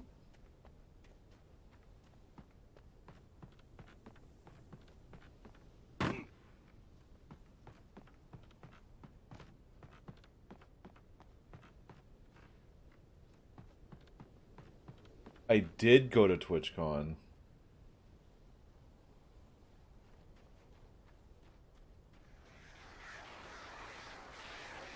Oh god, not the birds!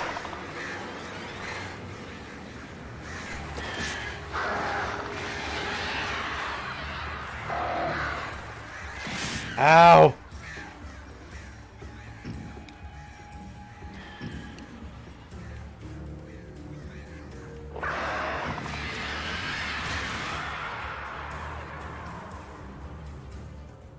Generator. Whoop! Whoop! Whoop!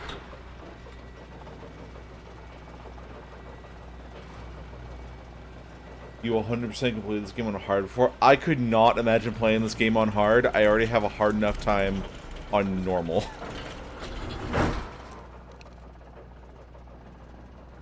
Well, great. Another cable car. Just great.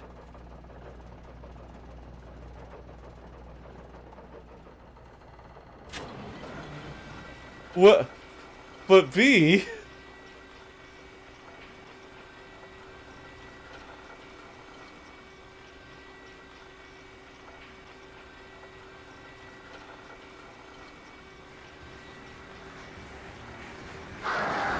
Oh shit. Ah! Ah!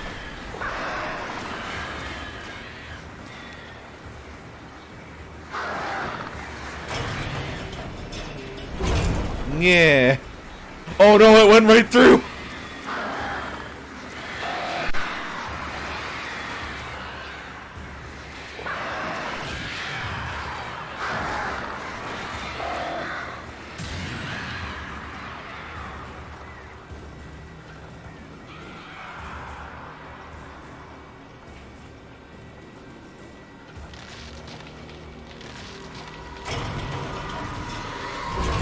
But Kasu, I was supposed to be me in the buddy cop show.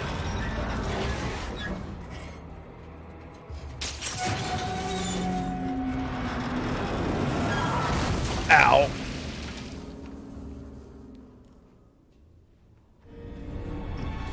Oh fuck.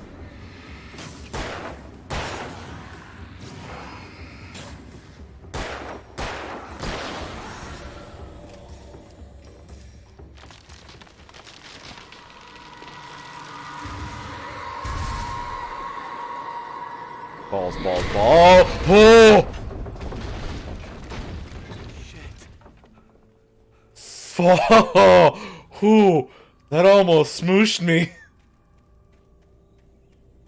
Jesus Christ.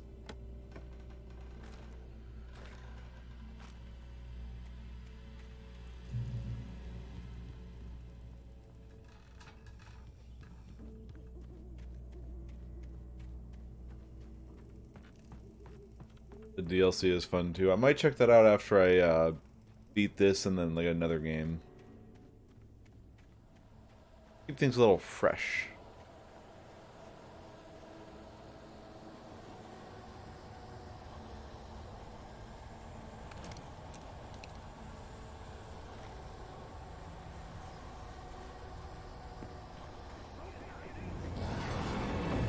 Whoa, what are you guys doing?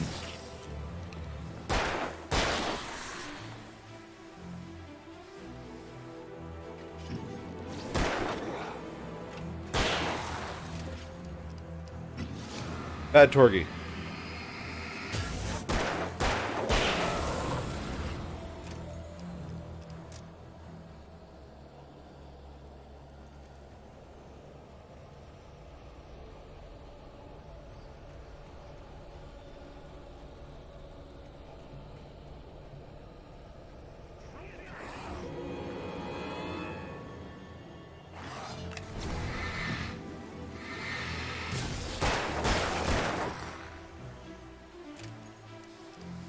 Where's the other motherfucker? There you are. Come here, you. Bring me that butt. Whoa! Excuse you.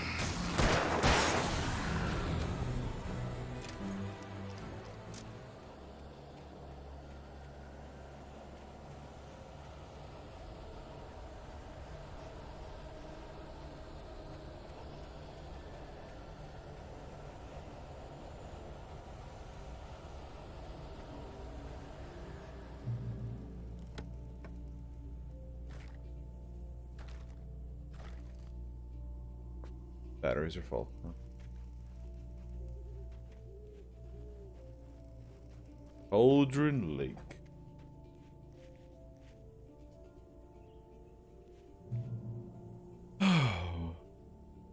Breathe for a minute. Jesus.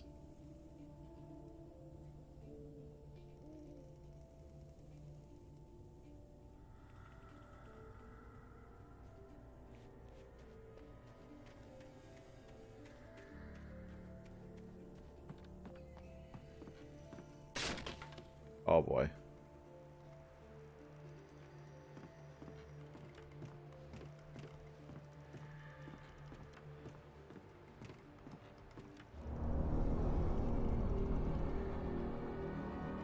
Oh, that's bad.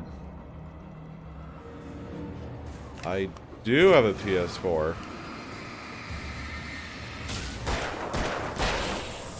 I mainly only use it for like single player games though. Oh, that's a big boy. Oh, that's a big boy. Oh, that's a big boy. Ow.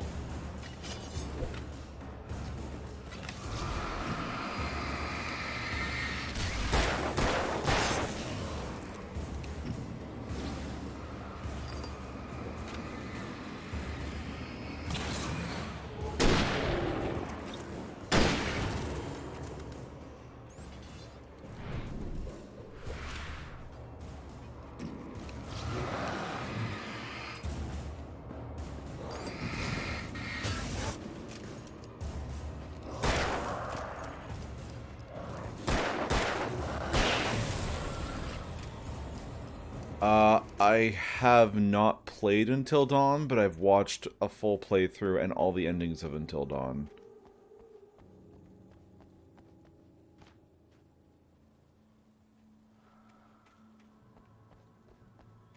Same with Man of Medan. I watched a playthrough of that one.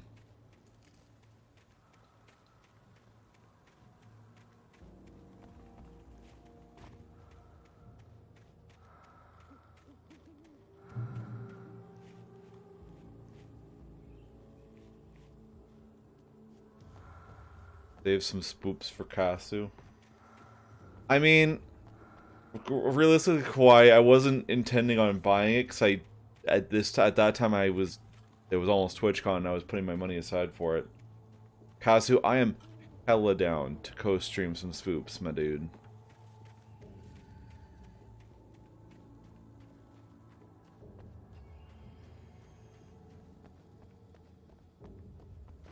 Blackout Club? I'm down for Blackout Club and sucking it together. Hell yeah. Maud had checked all of Stucky's rental cabins. There had been no sign of the Wakes. It was dark when he'd found their car parked at the end of the road by Cauldron Lake. It made no sense. They must have taken a wrong turn, but there was no sign of them, and the car had been there for hours already. Frustrated, Mott stood on the rotten ruin of the footbridge that had once led to Diver's Isle before it sank beneath the waves years ago. The boss wouldn't be happy.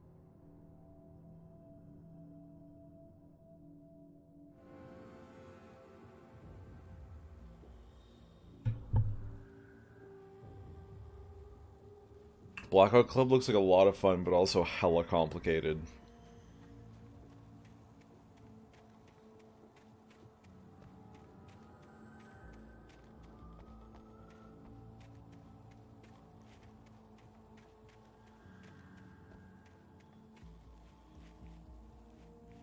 Okay. I'm also just big dumb, so...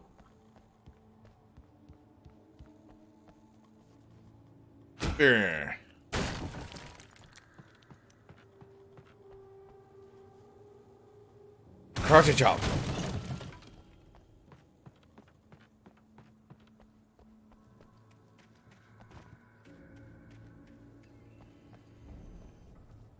Also has permanent dumb bitch says, yo, same. I have my dumb bitch membership card, lifetime access in my wallet.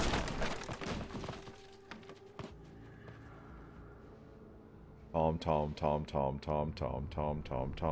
I miss you, Tom. I miss you, Tom. CW and EL.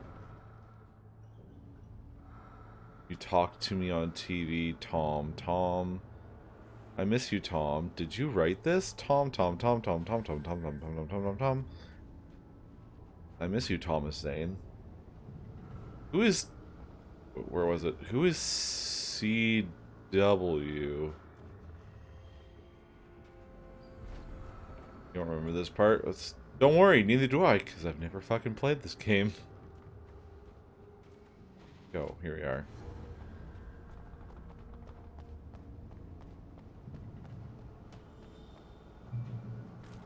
Revolver ammo.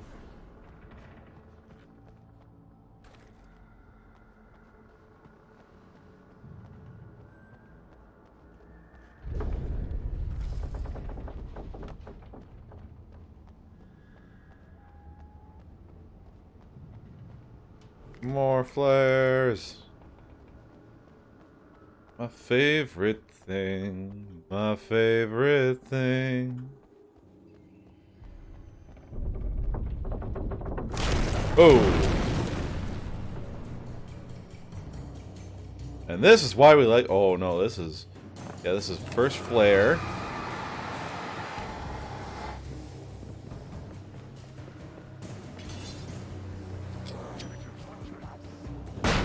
Boom.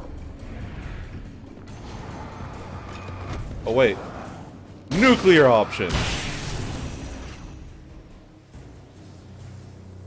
You're still alive?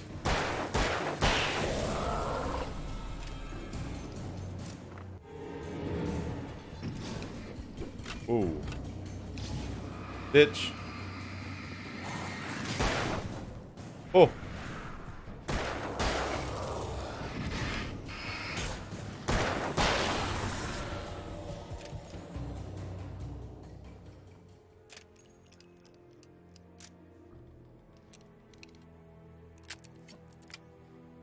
I love the nuclear option. So fun.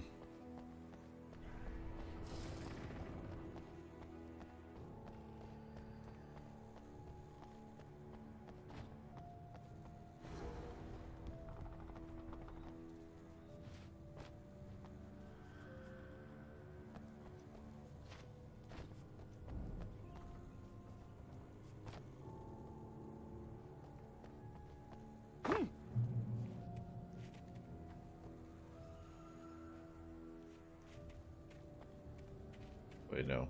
Down here? Down. Yeah. Alright.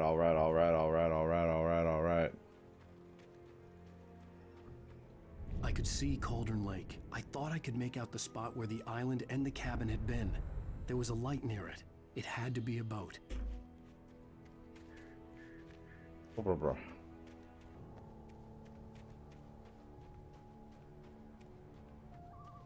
Manuscript.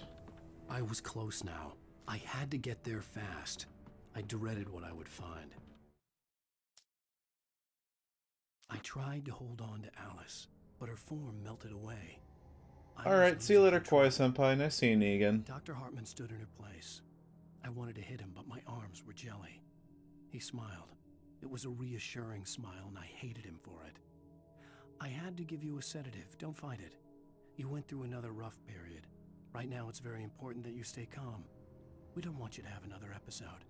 You're a patient at my clinic. Have been for a while now. Oh boy.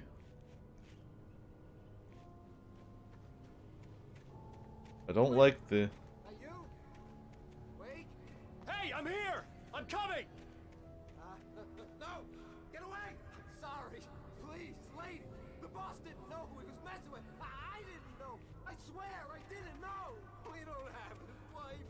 We don't know where she is. She's probably drowned. We just said we had her to make him play ball. You see? They got him writing for us. Son of a bitch. Please, I'm sorry. Son of, I'm coming down there. Oh, what you get what you deserve.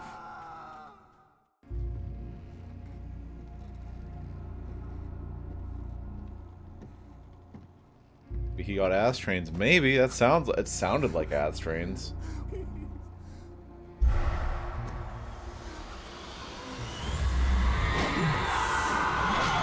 Oh boy. Ooh.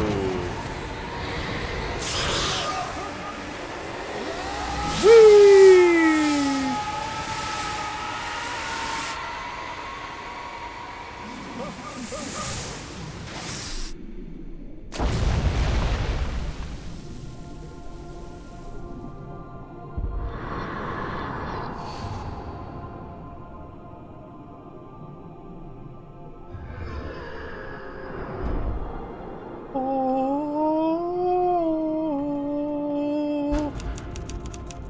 Tippity tippity tippity tap. And then I didn't fucking drown. The end.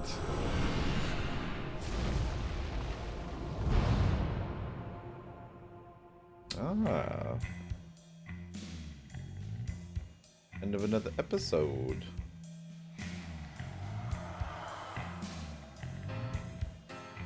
That was just, I could have sworn we already beat episode 3. Previously on Alan Wake, I'm hunted by the law. Sheriff, Wake's running.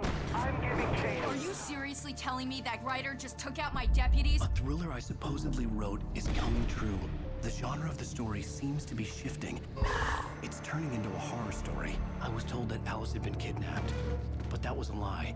We don't have his wife.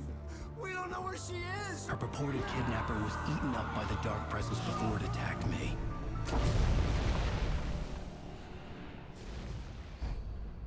Episode 4, The Truth. Alan, shh, baby. It was just an... Get away, strange whore! Alice. There you go, Alan. Hartman, I fell. I had to give you a sedative. Don't fight it. You went through another rough period. What? Right now, it's very important that you stay calm. Hey, we just read about this. You're a patient at my clinic. Have been for a while now. The shock of your wife's death triggered a mental illness. No, you lying. You're suffering from various symptoms of undifferentiated schizophrenia. Bastard. It's okay, Alan. Just let go.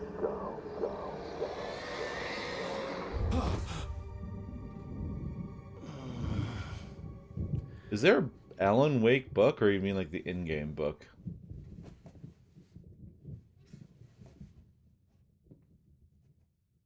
I felt groggy. Whatever Hartman had bumped in me was making me numb. I felt like this was happening to someone else. Someone I was watching on television. That sounds interesting. I might have to look into that. Couldn't focus. There were only empty sheets of paper here. No manuscript pages. The door was locked. I was a prisoner here.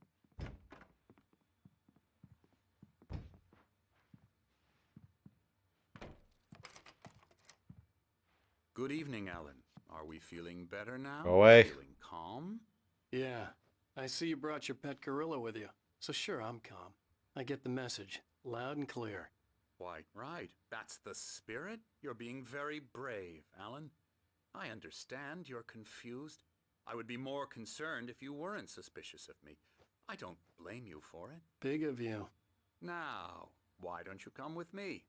We'll reacquaint you with my clinic and go over everything you might have forgotten. Little walk and some fresh air? Yes, it will do you good. This corridor is for patients. Most of them aren't here right now. Jack took them out for a fishing trip, except for the ones who are particularly vulnerable, of course. I encourage creativity as a part of the recovery process here at Cauldron Lake Lodge. I specialize in treating artists. I bet you do. Splendid, Alan. I honestly believe we can get this thing under control if we work together. This way, Alan.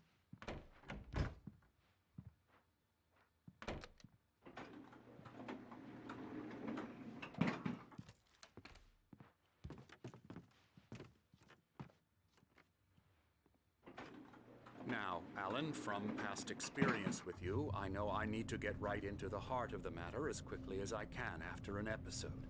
So I'm just going to say this. No, she's not. You're in a very vulnerable state until you understand and accept this. Alice drowned, and you couldn't face that. You're suffering from hallucinations, paranoid delusions, unusual thinking, an obsession about light and darkness, a feeling that everything revolves around you, your thoughts and dreams. Your mind has constructed an elaborate fantasy scenario in which your writings are affecting reality. She has been kidnapped and supernatural forces of darkness are trying to stop you. We go this way, Alan. I wasn't ready for another shot, so I went along with it. He had to be lying. But under the influence of the drug he had given me, I had to fight not to believe his words. It's all in your head. You've been making it up. Apart from the tragic accident with your wife, no one has been killed. Your delusions are just a manifestation of your subconscious mind trying to protect you from the too painful truth. Unless we fight the fantasy, it will return. I know the instinct is to resist me, but think about it. Doesn't this make far more sense than the insane supernatural conspiracy you have concocted in your mind? You're a Shut up. Where's my wife? Alan. We both know this. Where's my wife? Explained logically. Give me back my wife.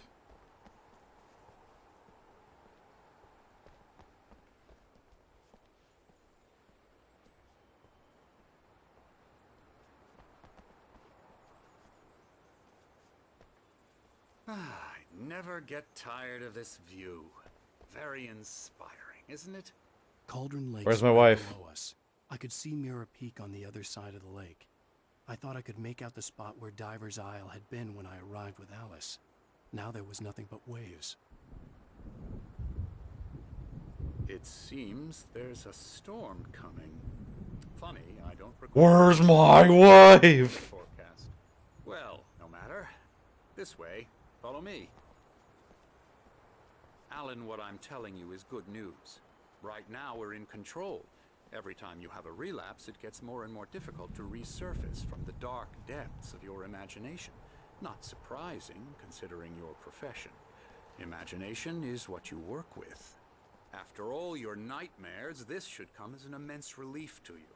If it doesn't, why is that? Because I'm lying? Or because you don't want to admit that you're not well? It's very No, it's because my wife's missing. Me as your enemy. It's part of the illness. I let him talk. Hartman obviously loved his own voice. His words echoed madly inside my head. I dug my nails into the palms of my hands to stay focused. You need to work with me. Once you accept that, we can begin the journey towards your recovery. Come along. Let's go inside.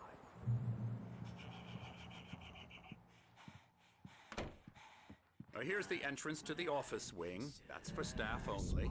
You were impressed by my trophies when you first arrived here. I do love to hunt.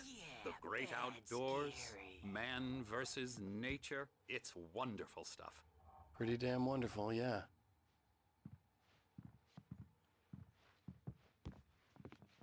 Scary, scary, scary.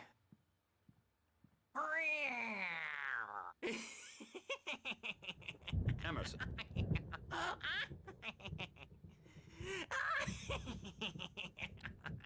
I'm a real bad dream, mister. You should be afraid of me. Don't want to run into me in the night, that's for sure. Please, Emerson. Mr. Wake is confused enough as it is. Yeah, you'd like me to go away so you won't be scared. But you can't just decide what kind of dream you have or when you have it. Emerson. Okay. Sorry. Boo. That's Emerson. We're actually making some progress with him, I'm happy to say. He works on Video Elbow games. strike. It's trash. of Video course, but it does games. involve Get him some to the head. small creative effort, which makes him receptive to my therapeutic methods. No kidding.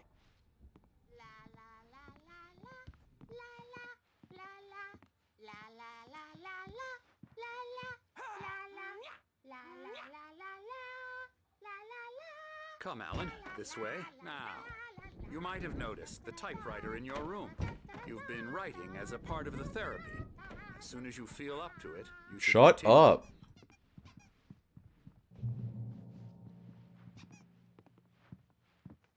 My rheumatism's killing me.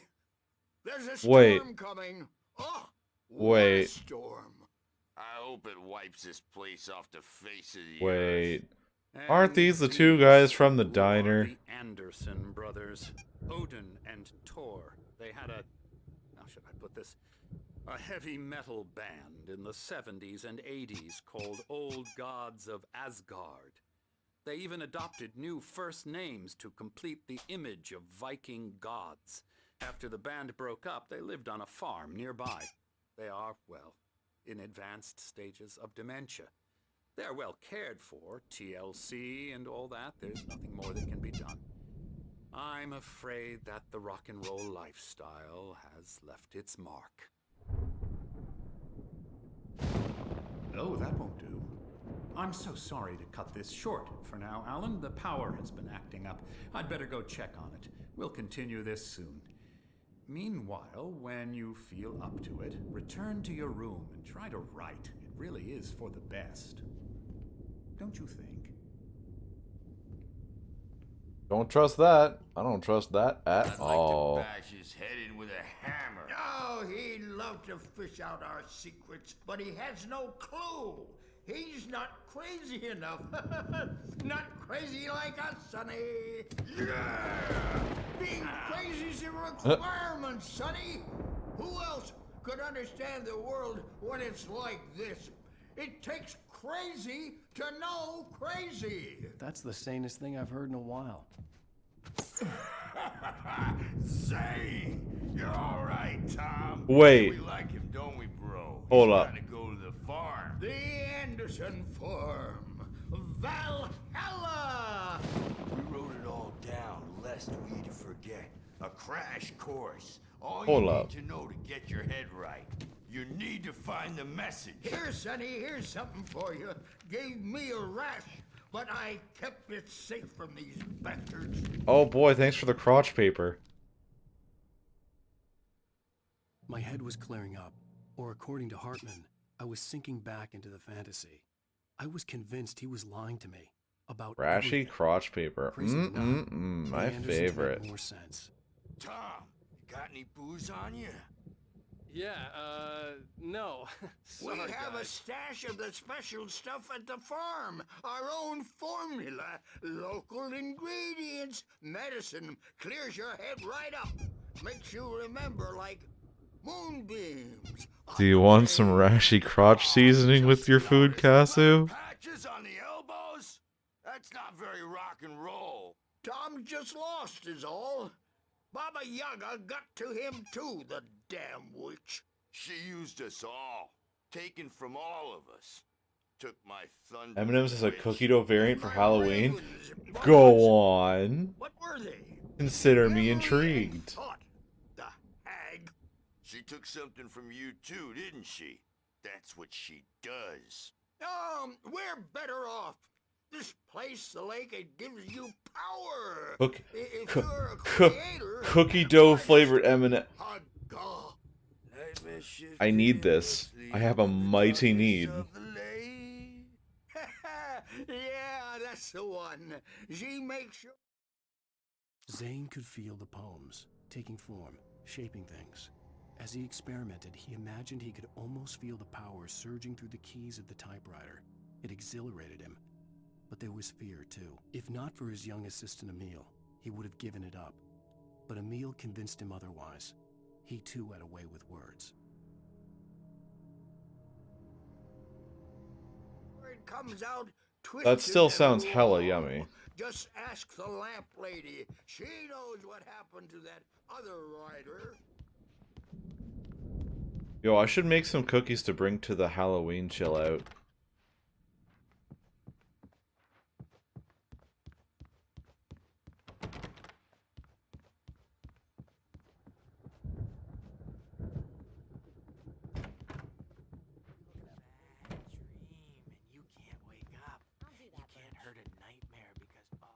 Hey, Wake, why don't you humor Dr. Hartman and give the writing a shot, huh? The doors were Typewriter's locked. in your room. Hartman and the nurses would have keys. Food but and there was movies no and way to cut get up my hills. hands on them. Hell the fuck yes. I need all of that.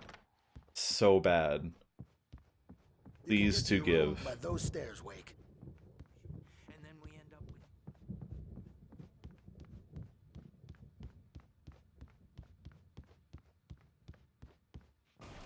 I will hella bring snackies. I'm not myself. It's hard to think that there's a shadow inside my head. I can only focus on writing. Everything else is a blur. I'm trapped in this cabin. Have been for days, but it's always dark outside. My editor is real. I saw her again. She's not human. It's not human. A dark presence is wearing the old woman's face. She was covered in clinging shadows. There's a hole in her chest where her heart should be. I think I've made a horrible mistake. I don't think I'm any closer to saving Alice. It's been lying to me, using me to get the story it wants, and the story will come true.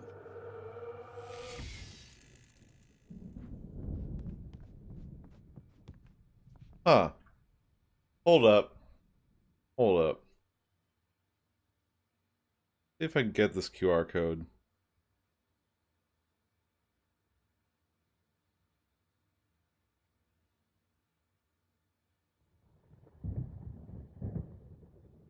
Hartman wanted Yeah, it's just I AlanWake.com. That's figured I should disappointing. just play along for now. It was the only thing I could do with Nurse Birch watching me like a hawk.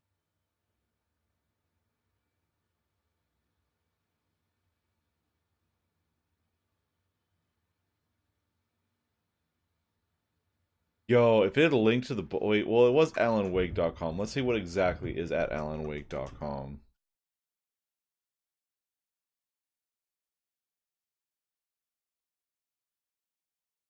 Yeah, it's just the stuff about the game. That's disappointing. You know, in this picture, picture on the website, he's got a nail gun. I have not found a nail gun yet, and I'm kind of disappointed in that.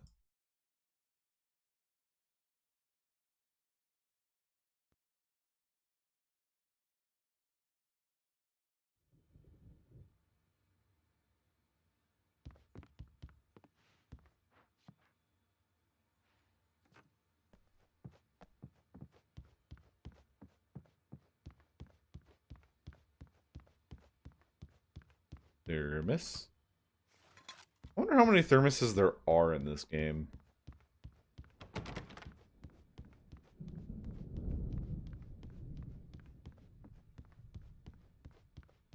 More Hartman had SpaghettiOs. mentioned that the power had been acting up. Maybe that was the reason for the generator and the work light on the balcony. The generator hadn't been activated, and there was no key.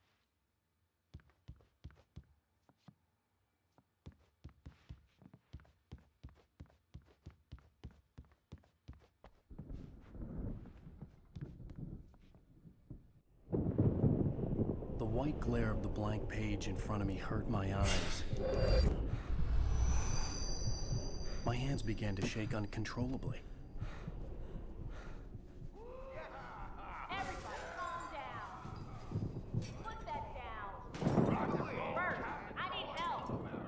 Hey, Wake, you stay here. I'm gonna go see what's up. You just keep doing what you're doing. Be cool, okay? Yes, Gorilla.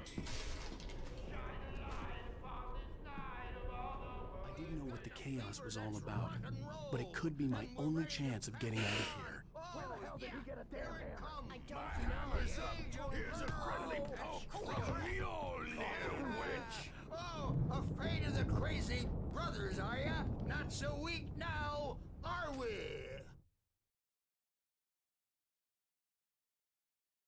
Hartman kept talking, giving Barry the grand tour, clearly proud of the place. He went on and on about his hunting trophies, and Barry was impressed. But he was here on business. He raised his voice, cut through the monologue. Hey, Hartman, where's Al? Hartman stopped in mid-sentence, annoyed at the interruption. He nodded at the hulking orderly standing nearby. The man smiled and clapped a practiced hand on Barry's shoulder. Sounds like none your fucking business where he is. Well, things are unraveling fast, aren't they? Sinclair looked bad. That wasn't a love tap. The crazy old fart hit her hard.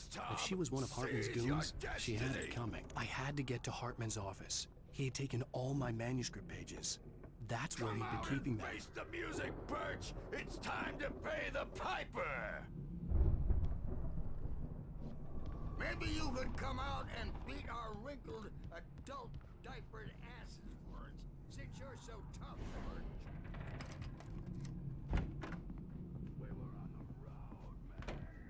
The markings on the tape said they were recordings Hartman had made of the sessions with his patients. I saw Alice's name on one of them. What? For a moment, I couldn't breathe right. Hartman wasn't happy. Maude could see it in his eyes. He quickly lowered his own. He had made a mess of it, and he knew it. The shame of failure was hard to bear. He hadn't expected Wake to say he needed more time, and he blurted out 2 days, less than Wake had asked for to show him who was in charge. But that wasn't part of Hartman's plan.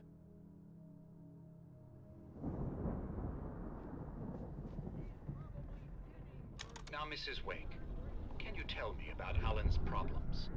He's more and more out of control all the time. The parties, he's so angry all the time. He's getting violent. Do you mean with you? No, not with me. No, never. Sometimes I almost wish Alan would take a swing at me, because at least that'd lead to a conversation he couldn't just march out of. But no. Alan doesn't really sleep. And the work, well, he's not writing at all. He sits there for hours and just gets more and more frustrated. And I can't talk to him. Yes. Tell me, Mrs. Wake. What would you say to him if he'd listen? I don't know. I want to say, I look at you, and it's not you. Just some stranger who resembles you. Looking out from behind your eyes. And I don't like that guy much. And now it's all gonna go to hell. But you don't ever say this. Wait. No. That was on the phone call. He's not listening. He's too deep in his own problems. Always going on about something else. I'm so afraid I'm gonna lose him. And we're not even talking anymore. He doesn't let me in anymore. He just keeps me in the dark. I'm so alone here. Even when he's home. Please help me, Doctor, because I'm at my wit's end. Well, if you can just get him here, I'll absolutely do my very best. Yeah, but Doctor, you need to be careful with him. He's not just going to listen to you and cooperate. He's the most stubborn man I've ever met. Well, I'll be sure to bear that in mind. Hearing her voice, what she was saying made me happy and sick and guilty all at once. Worst of all, I recognized the words. The phone call from her. It had been a cut-up of this. Yep. Just a recording.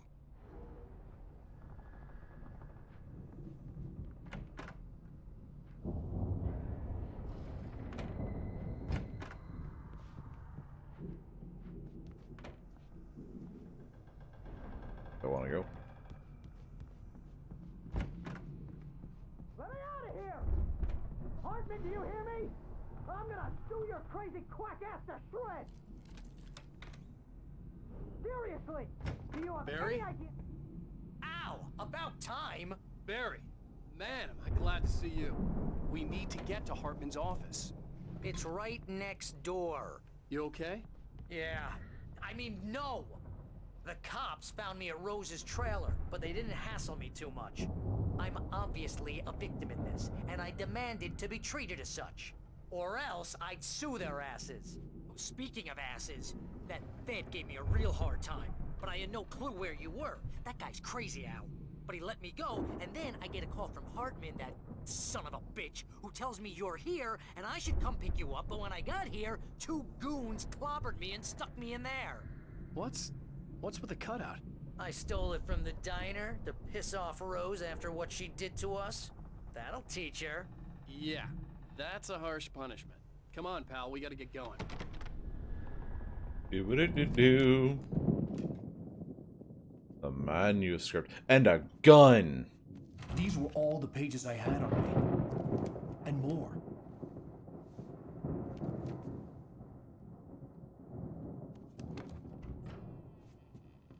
Alan, please. You're sliding back into the... Tell me one more lie and I'll shoot you in the face. Ah, well, it was worth a shot. Really, Wake, come on. Let's work together on this. You have no idea... Hartman, shut up! Barry, get out of here. I'll catch up with you. Get a car. Oh, Al, let's just... Go! Wake, listen to me. This is a mistake. Don't you see? Together we can create something absolutely wonderful. With your ability and mine.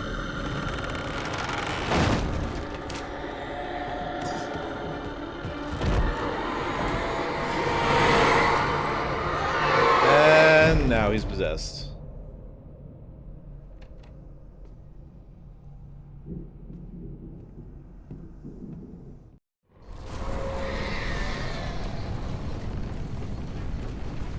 Shots. No flashlight.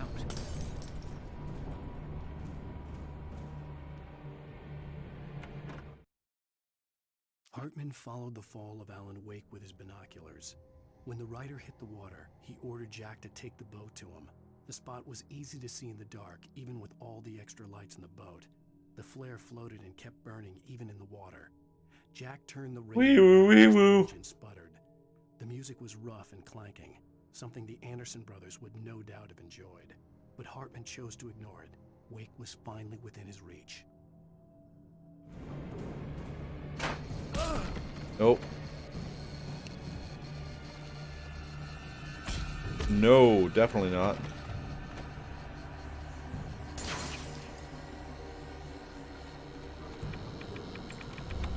Nope, no, no, no, no, no, no, no.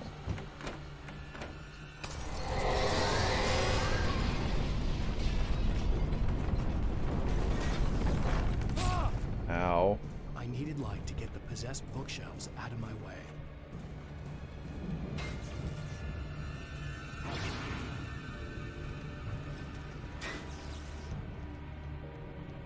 Flashlight, flashlight, flashlight, flashlight. Please, please, please. Oh, hey, this will work.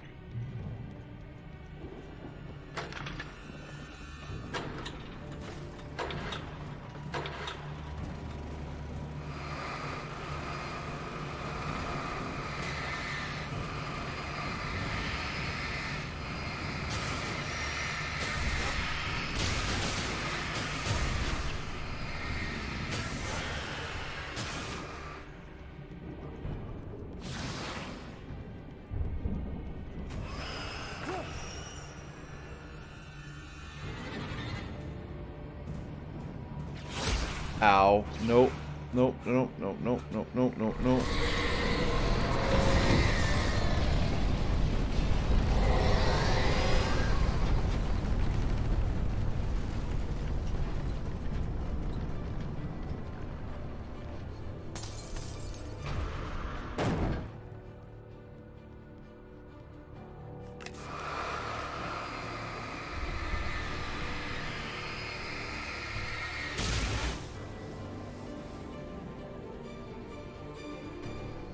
Oh, Jesus, they're coming at me.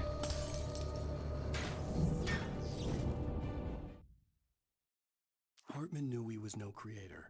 He had no ambitions on that front. And he certainly didn't want to end up like every artist he had worked with here, damaged in ways that were hard to describe, or worse. It was enough for Hartman to maintain creative control and provide direction, to be a producer. That was what most of these people were in need of anyway. Of course, suitable subjects were few and far in between.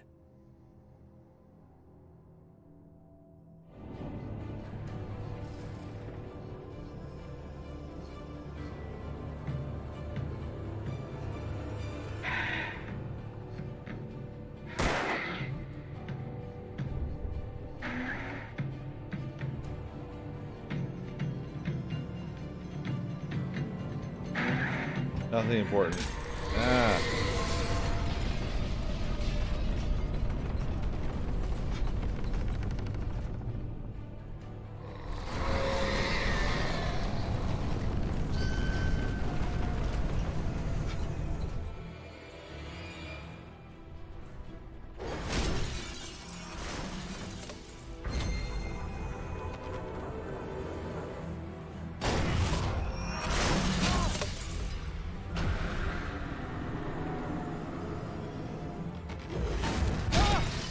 Ow.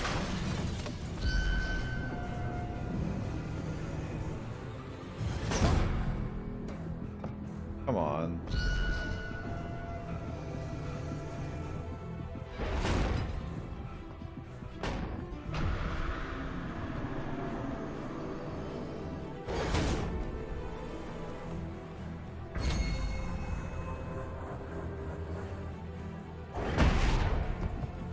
Oh my god.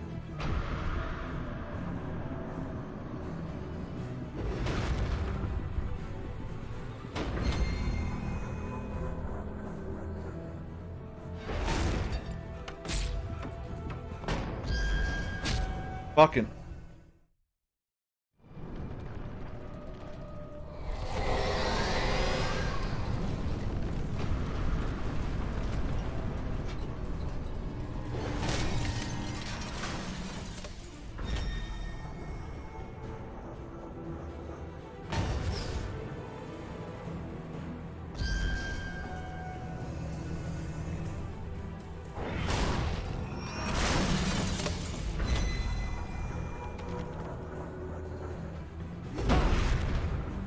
Ow.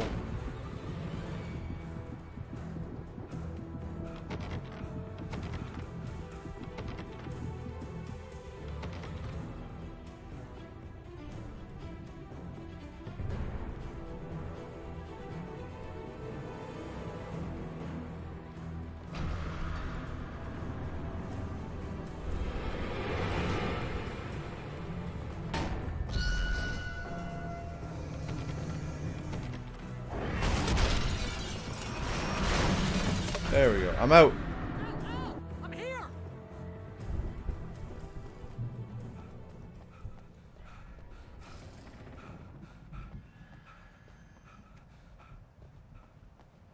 Get that thermos. Hey, come on. We gotta get going. Yeah, calm the fuck down.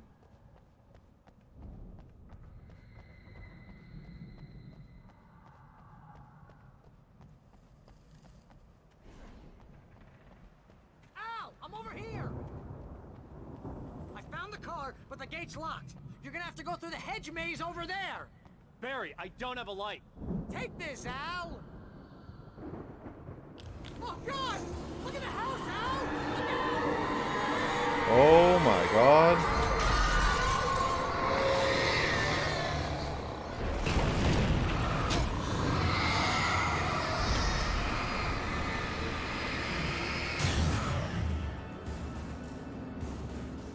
Okay, you've seen this in a movie? Okay, alright, alright, alright, alright.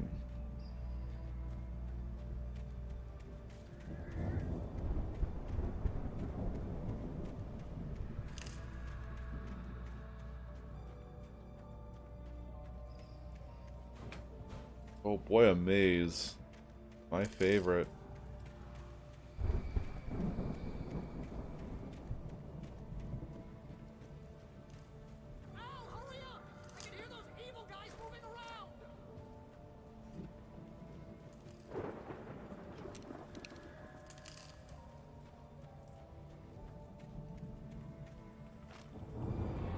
Oh!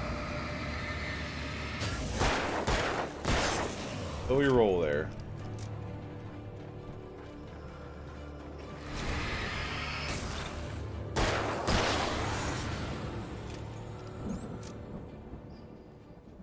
Yeah, of course don't trust Emil. That was pretty obvious.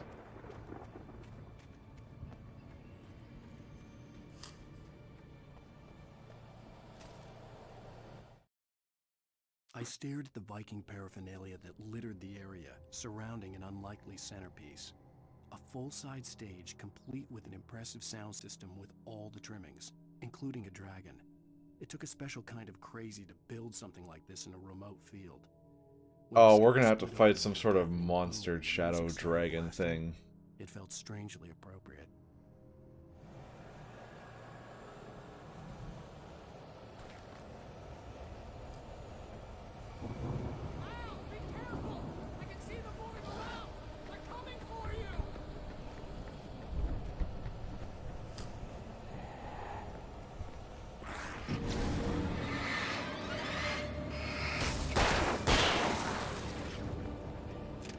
Motherfucker.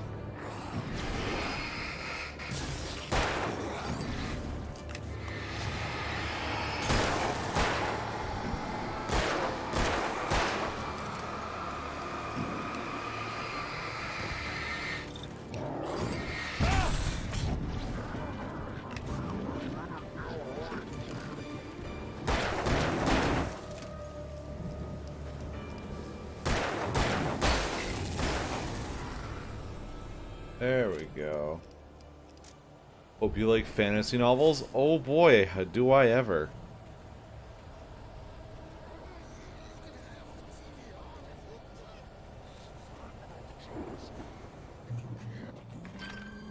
The channel, we turn it off.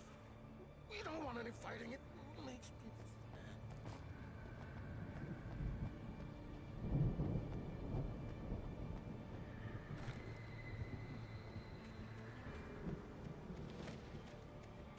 You get 2 pills in the morning, and then you'll be nice and calm all day long.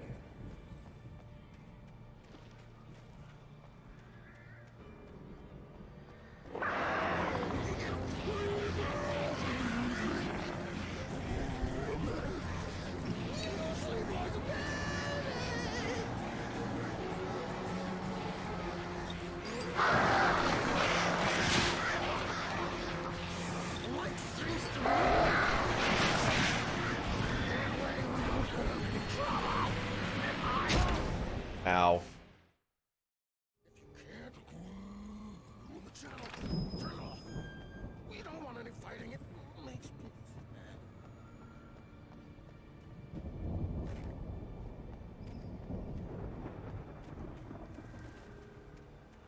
You get 2 pills in the morning, and then you'll be nice and calm.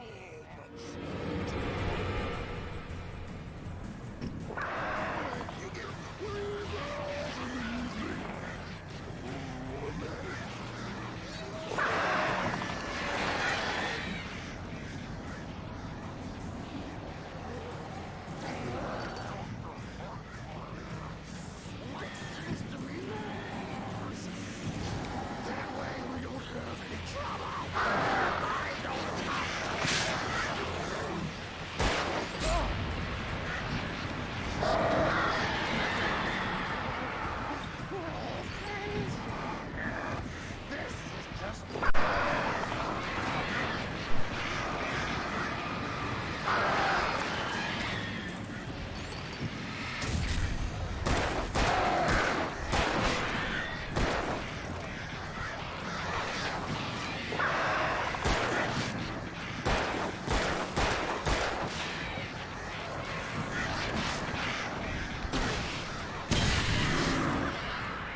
Ooh.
Mott knew that Wake was smarter than him. Wake had more money, a beautiful wife, everything. And Hartman said Wake was important. That made him better than Mott. But Mott was calling the shots now. He'd expected Wake to whimper and grovel, but instead, he seemed willing to fight.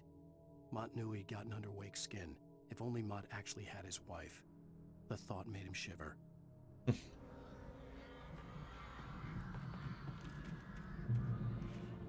Okay, I think this is where I'm going to call it because I need to get some foods in me before work. But thank you all so much for watching. I'll be back again tomorrow for some more Alan Wake. having a lot of fun with this game. I love your faces very much. Hope you all have a wonderful day. Bye. Oh, who we seeing? Yeah, that's probably a good thing to do. Do do do do do do do do do do do. Boop.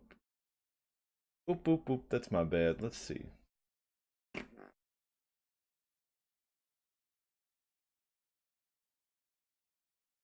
We will go see Mr. Rico once again.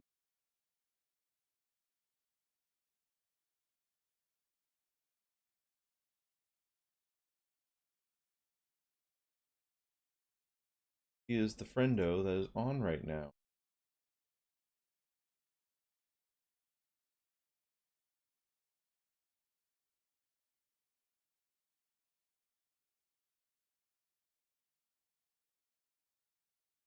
I hope you all have a wonderful day. I love your faces. Goodbye.